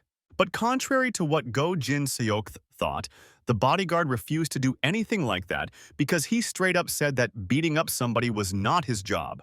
Now even more angry that how come his own bodyguard was refusing his own orders, threatened himself to fire him out. But the bodyguard corrected him, saying that he had no power over his job because he was not hired by the young master, but rather his father, the master, angry about how he used his father in this. He pulled out his phone, calling out his number, saying that he was going to get him fired using his father as well. Calling out to his father, he instantly started to complain that how his driver was not listening to him at all. Handing out the phone to the bodyguard, Go Jinsok said that he had talked with his father, and now his father wanted to be the one who wanted to talk to him. The bodyguard quietly explained the situation to his father and continued his conversation for a little while. Go Jinsok was quietly sitting in the back seat while all of this conversation was going on. Now Gion was already by midway intersection when suddenly the bodyguard ran out to him and called him back. He turned around to see what was it that he needed this time. The bodyguard came and told him that he should just go and apologize to the young master because even he did not have the conscience to beat up a little kid. Gion just stared quietly at him for a little while. Looking at the ground and giving out a big sigh, Gion said that he was feeling sorry for the bodyguard as well for being dragged into this, and asked that what did he do wrong, that he needed to apologize to him. Fine him. The bodyguard said that it did not matter who was correct or who was wrong. What mattered was who held the power in this situation. Openly challenging the bodyguard, he said that if power was what mattered, then there was even a less incentive of him to apologize. The bodyguard was getting even more angry here, thinking that he has to beat up even a little kid now. But this was absolutely not a safe space because they were completely surrounded. They were completely surrounded by lots of CCTV cameras who watched and recorded each of their moves. Not only CCTV cameras, they were surrounded even by the internal dash cameras of the cars which could be used against them. Jiyeon, looking around, said that it was going to be a bad choice for wanting to continue the fight here because there are a lot of CCTV around which could be recording everything. The bodyguard's face was mixed with the emotion of amazement, anger, and disgust. Amazed at the fact at how fearless he was and angered at the fact at how much he was taunting him. So he said to follow after him. Pointing towards a certain direction, he said that while coming and going, he usually sees a spot over there which is free from cameras. So they should go over there and finish all of the talkings that they wanted to do. Thus, saying this, Jiyeon started to walk towards the location he had pointed about, while the bodyguard just stood there without following him.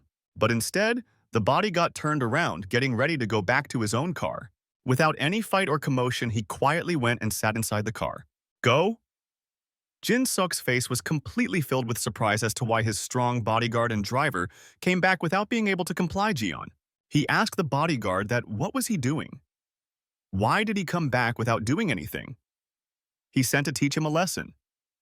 The bodyguard said that he could not do anything here because there are too many CCTVs. Hearing that excuse, the veins in his forehead started to pop and he grabbed the bodyguard's shoulder, shouting that what kind of lame excuse is that? He should have took him somewhere to beat him up instead. But the bodyguard refused, saying that his top priority was keeping young master safe. He cannot leave him and go far away. But Go Jinsok was losing his mind, and he kept on shouting that why was he giving such silly excuses? He should go right now and beat up the bastard. But the bodyguard answered that his father said that the election was nearby, and they should be careful to not get involved in any kind of unnecessary fights. But if he actually wanted to teach him a lesson, he should set aside a day after the election on which day he will go ahead with the persuasion. Seeing that his wants were now conflicting with his father's ideals, he backed down and stopped pushing the bodyguard to go ahead with the persuasion. Jiyeon looked at Go Jinsok inside the car one last time before going away. As Jiyeon started to walk away, Go Jinsok began losing his mind due to the fact that his entire ego and pride was completely shattered. Screaming in the car and throwing a tantrum, he started to punch everything, saying that he did not like anybody around him. Just as Jiyeon was about to get into his apartment, curly hair guy was standing right at the edge of the entrance. He started to scoff at Jiyeon, saying that at least he was truthful that he told his real address, and not just an expensive apartment just to show off. Turning around to show a photo, he said that last time due to the police his conversation was left midway. He should continue it. Inside the photo, there was a picture of his glasses guy being held with the boxing club's dude as a hostage. Seeing that now his friends were being targeted due to him, his entire body started to shake. Quietly walking, he asked him to follow behind him. While following, the curly hair led Jiyeon to a granary mill factory. The sun had already gone down by now, and it was night. All three of the boxing club guys were sitting near the boxes where the glasses guy was kneeling down quietly, without uttering even a single word. The first one to notice both of them coming in was the first guy who had his chin broken by the uppercut. Throwing off his cigarette and getting off his seat, saying that he brought Jiyeon here after all. The glass guy was on the verge of tears, crying out to Jiyeon repeatedly, apologizing to him because he causes him so much trouble every time. Seeing his friend in such a state, Jiyeon's anger started to bubble up within him. The curly hair told him to not hold any personal grudges. They only brought him because Jiyeon might not come with them after all. In reality, they did not have any kind of business with a loser like him. He was just an insurance. Walking towards the rest of his friends, he told them to let go of the glasses guy. While he was running away, the curly guy warned him to not go to the police because if he did that, the next target will be both of the girls that hang around with him. While the glasses guy began shaking in his place, the rest of the boxing club guys started laughing really loud at how pathetic he was. Nearly kneeling in front of Jiyeon at this point, the glasses guy started to cry and apologize for not being able to do anything here. But instead of getting angry, he put a hand of reassurance on the glasses guy's shoulders and told him that everything was going to be okay and not worry, and warned him to stand far away or else he might be caught up in the crossfire. Using his shoulders as a tiny support, he got into his running stance by pulling back his leg. And the next moment he was completely gone out of the picture like a wind. He was so fast that the rest of the guys could not even react that he was coming. The only one who was able to see anything was the curly hair guy. By the time Jiyeon reached them, he already had his punch locked and loaded targeted directly at his head. Instinctively, the curly hair got into a defensive position by placing out both of his hands in front of him. But countering his counter, Jian instantly changed his stance from attacking from the top to attacking from the bottom. And the attack went straight right at his stomach without being able to defend at all. The punch was so hard that he could not even gasp for any air. The only thing that came out of his mouth was the air that was left inside his cavity escaping.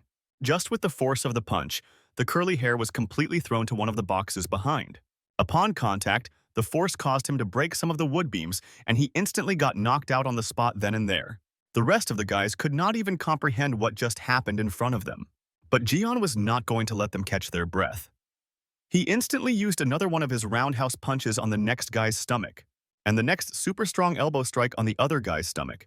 By this time, the last guy was absolutely shaking in his boots that they choose the wrong person to annoy.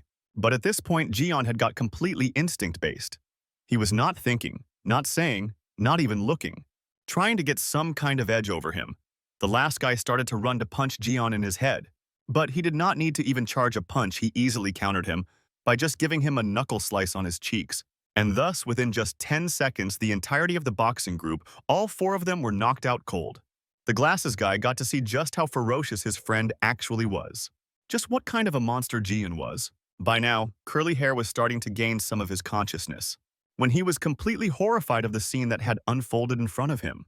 All of his boxing friends who were the top of his school were completely out cold while he, the only one, was standing without even breaking a sweat. Jian, with a really scary face, said that if he left things like this, he was going to bother his friends once more. By this point, the curly hair guy had no fighting spirit left. Heck, not even by a fighting spirit. He literally had no spirit left. He was just shaking and fearing for his life. Jian started to look around to find something that he could use to teach these guys a lesson. Behind him, there were some rods that were lying around unused from the construction. He went back and picked one of the rods laying on the ground in the back. As the rod was a little bit too long, he broke it by his sheer strength to make it handle size.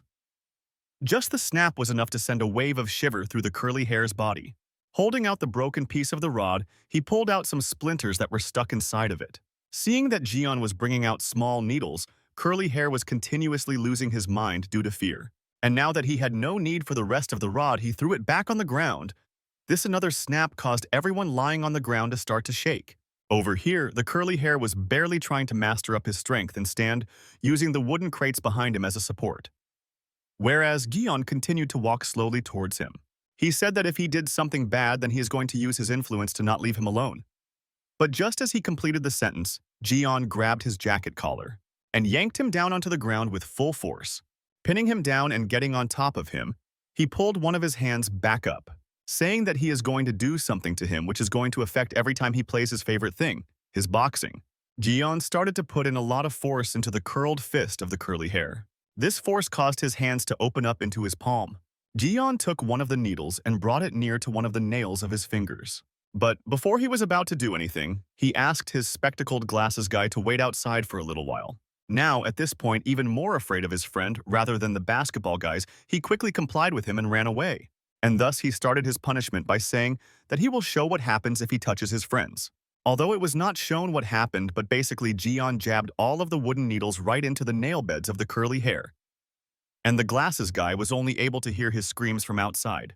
The Curly Hair guy was shaking and crying from the pain caused by the pricking of the needles. Gion said that this much amount of punishment should be enough for him sticking in 3 millimeters of needle into the needle. But he warned him saying that even this much was a mercy from him. But if he ever hovered around him ever again, he threw a bunch of needles in front of his face and didn't say anything because actions spoke louder than words. But he added that even his toenails would not be spared if he was thinking of doing anything ever again.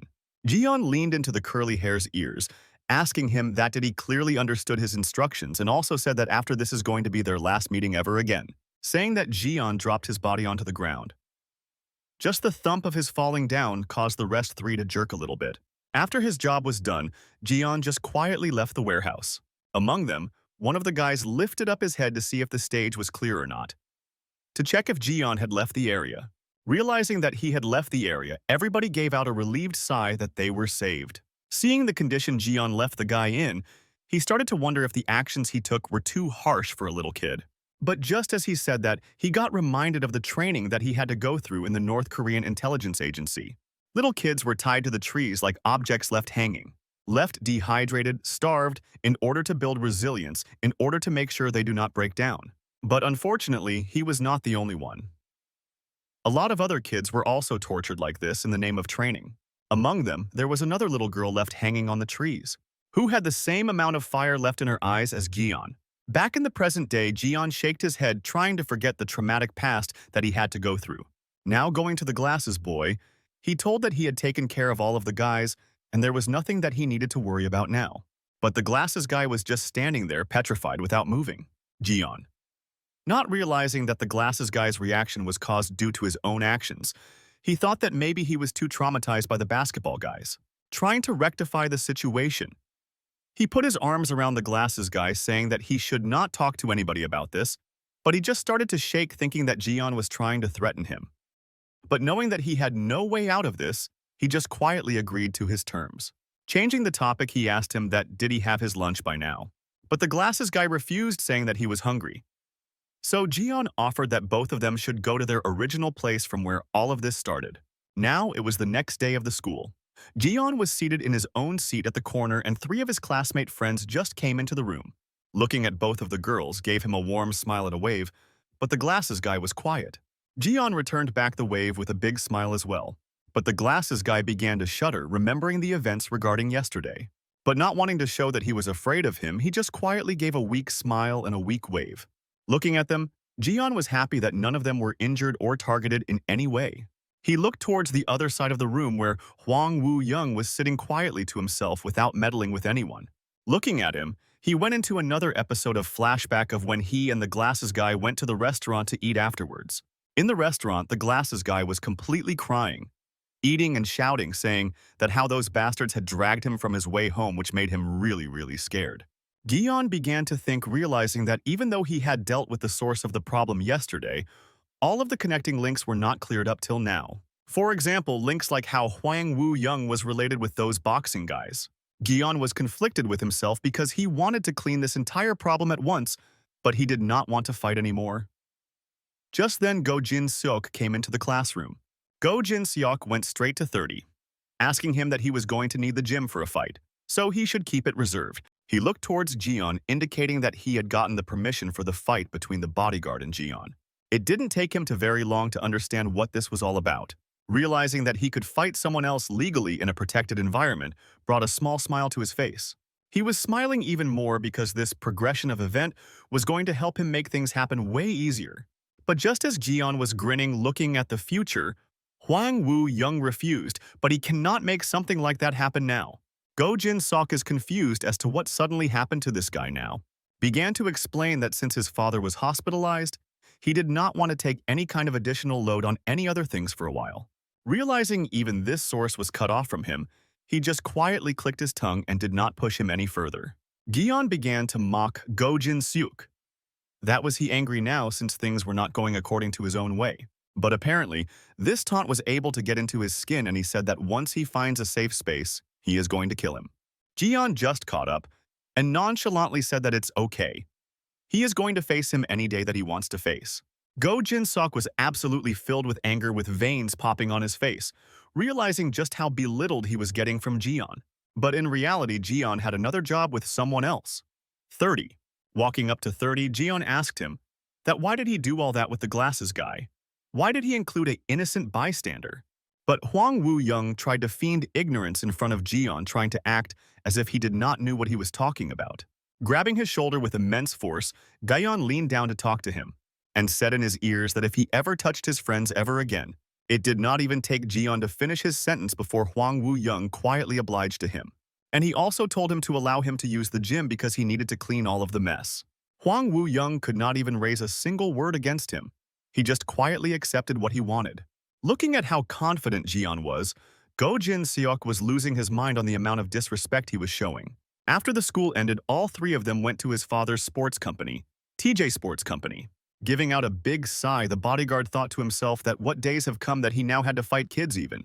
But just as he called Gaon a little kid, he began to remember all of the fights he has seen him doing. His one-sided knockout match with Hwang Woo-young, which absolutely was one-sided.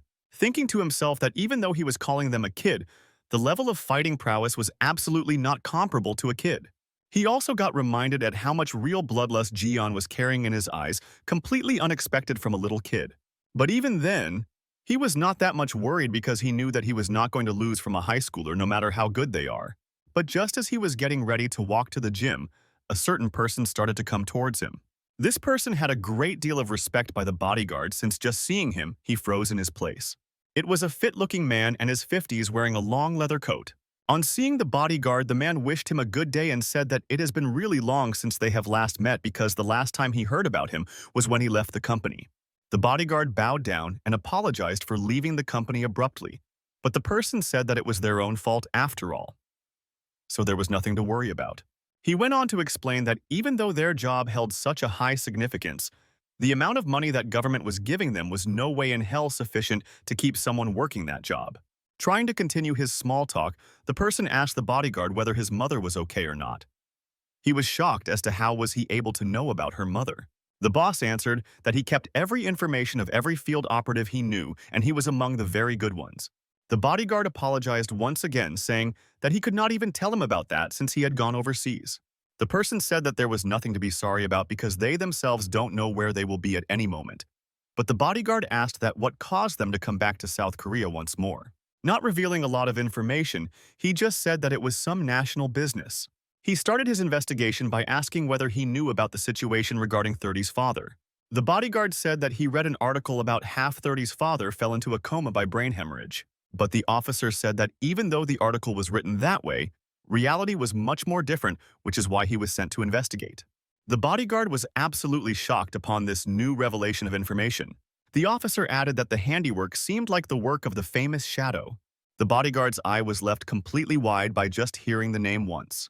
And he said that the previous DDoS attack that 30's father's company faced just before his average was maybe also done by North Korea.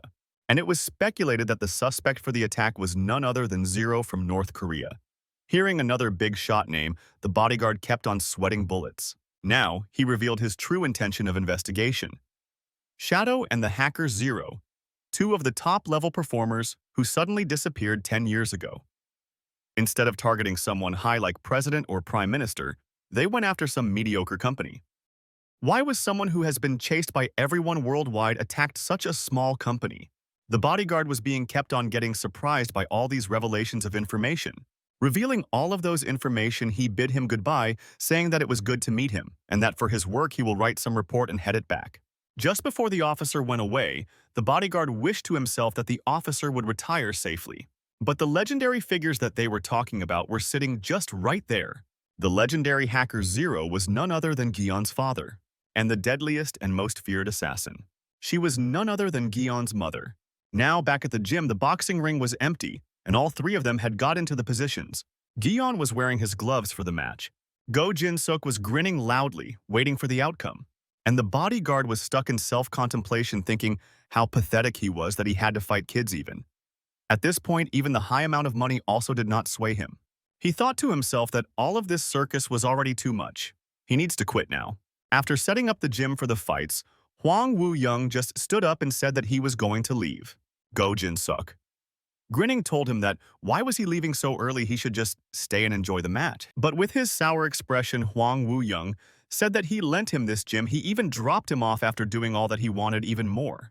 Go Jinsok said that there was no need to sulk anymore because he lost his position.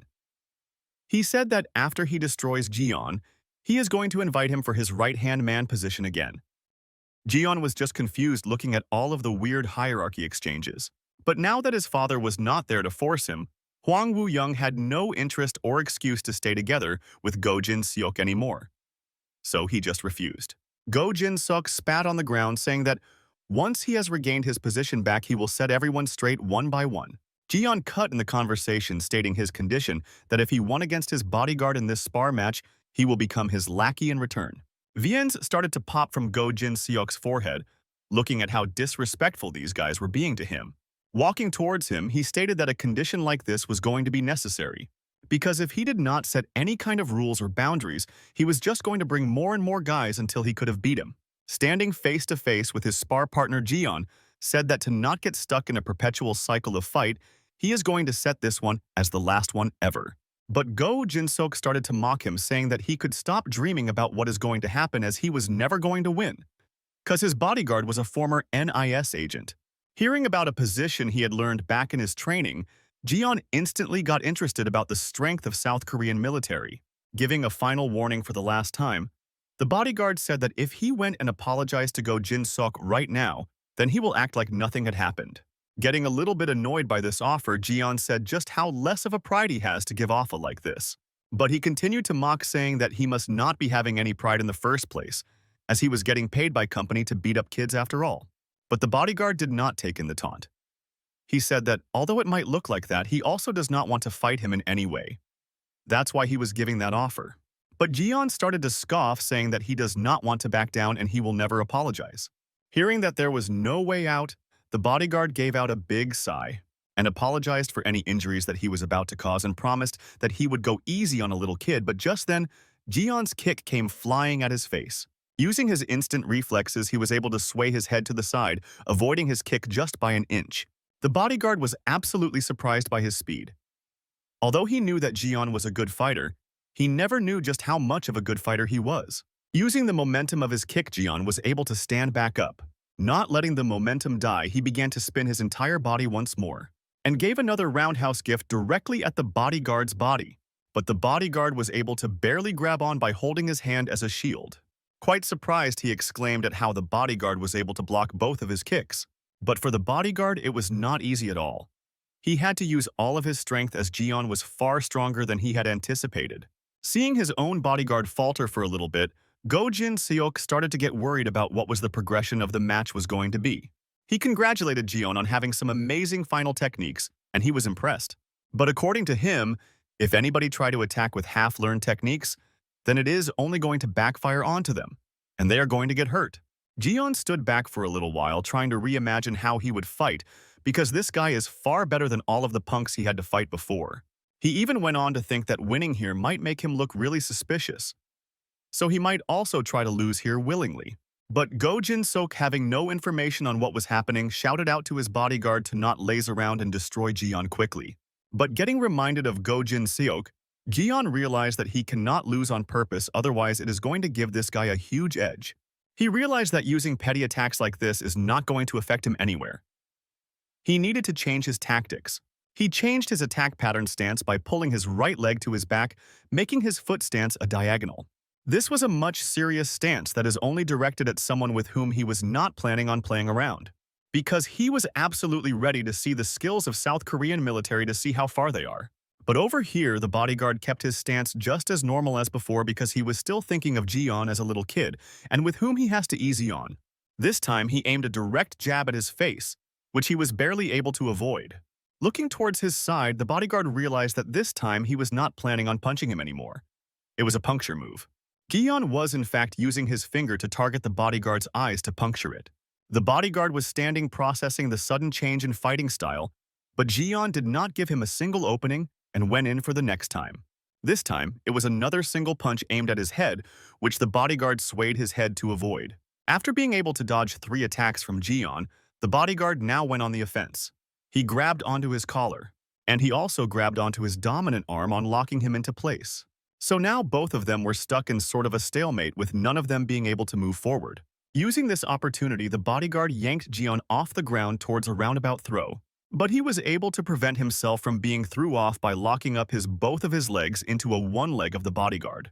Next, he grabbed onto the elbow of the arm that the bodyguard was using to throw Jion off. Using the locked position as a leverage, he escaped the grip of the bodyguard by ripping off his shirt from his collar. The bodyguard was continuously getting shocked by just the tenacity and perseverance of this little kid. But the biggest thing was, Jion did not even let out a sweat. He was doing this as if he was just having a light jog. Now, readying for his next attack, he grabbed onto the bodyguard's leg, propelled himself straight forward right at his head. But instead of punching his head, he punched right on the underarm of the body. The punch was so strong that the force caused an indent on his body and ripped his fingers from the shoulder grip, and he was thrown away about a meter far away from Jion meters. Now, groaning in pain, the bodyguard was grabbing his side and screaming at him in his thoughts that what the hell was Jion using, because this is not any kind of martial arts that he knew of. Seeing that the bodyguard was able to tank this level of punch, Jion knew that he could not half-ass this fight. He needed to give his all.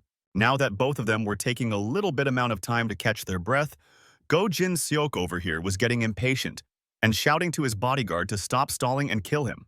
The bodyguard was getting impatient on being given mixed orders regarding the person standing in front of him.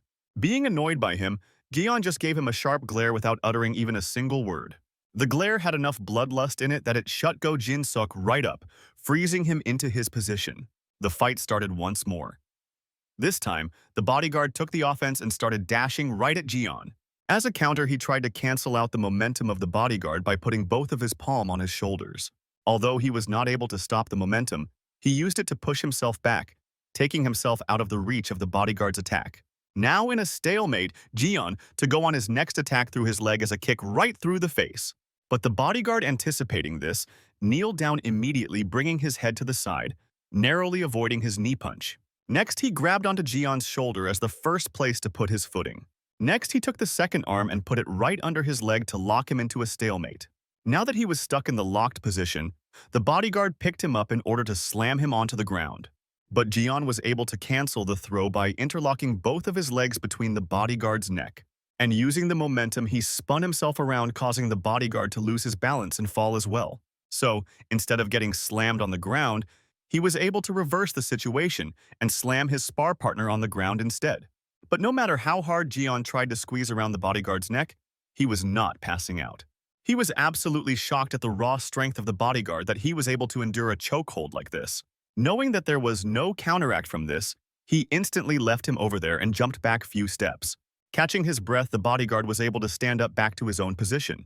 He genuinely asked a question that why he was not going all out because he was not strong or skilled enough to go easy on someone. The bodyguard got impressed at how fast Gion was able to figure out this entire situation. Standing up, he apologized to Gion, saying that he should not have gone easy like this by underestimating him. Hearing this, he got happier that he will now get to fight the real bodyguard. But instead of continuing the fight with his true force, the bodyguard instead surrendered that, saying that he lost this spar.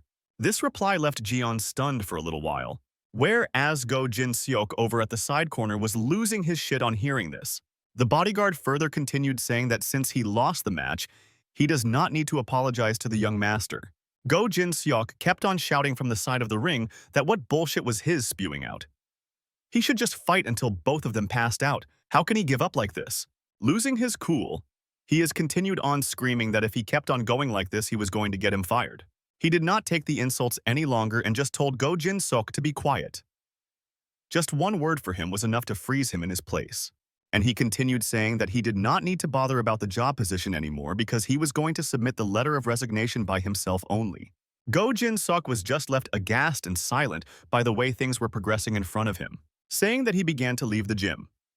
Although he was a little bit sorry that such a genuine fight had to be done on these stupid conditions, and he wished to have a proper fight with him someday.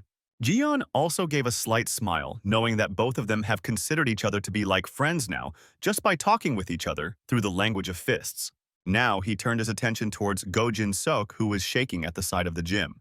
With a really creepy face, he invited both of them to have a little bit amount of chat. Go Jinsok was just left shaking, thinking about what was about to happen. Dropping his gloves, and all he started to slowly walk towards him, but Go Jinsok shouted at him to stay away. Otherwise, he is going to tell his father, and he is going to absolutely crush Gion. Keeping his wide smile, he said that he knew who his father was. He was the Liberty Party's presidential candidate who had enough power to become the country's president in the next 6 months. Go Jinsok began to laugh, realizing that maybe Gion was afraid of his father now and will leave him alone. But instead of slowing down, he threw his hands at super speed towards his face. But he did not hit him, rather. He stopped right before his face, taunting him of what he could do. Right now, Gion was stuck in a stalemate because this guy was being too annoying in his daily life, and he should consider finishing him off. But doing this could cause a lot of commotion as well.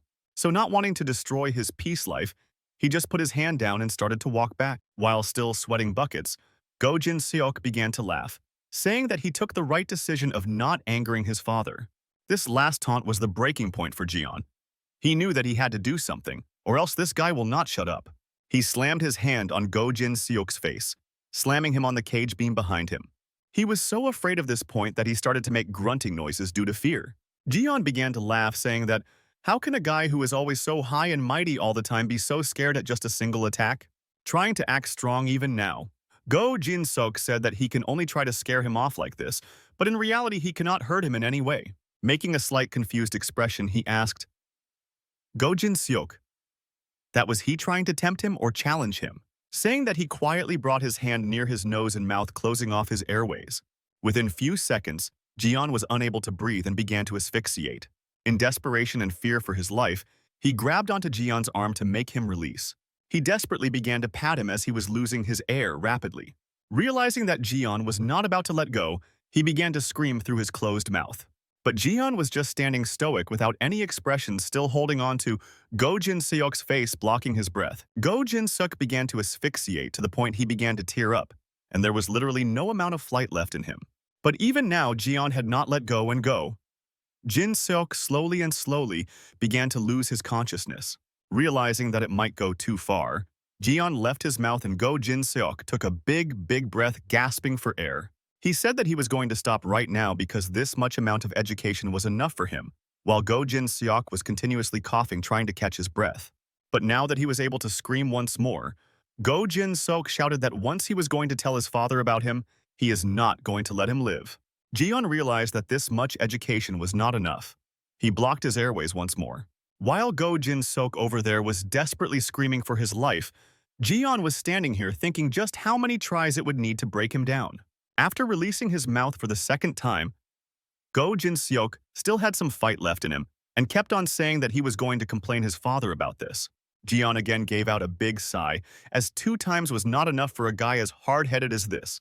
By the 3rd time, Go Jin-seok spirit had completely broken down as he was just begging him to leave his life and he will not do anything against him.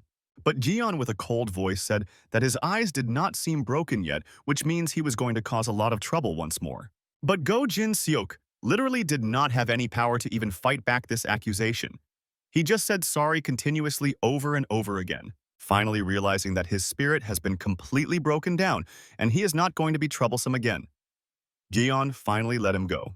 But before he went back, he threatened a last warning, saying that he can make him suffer terribly without even leaving a single mark.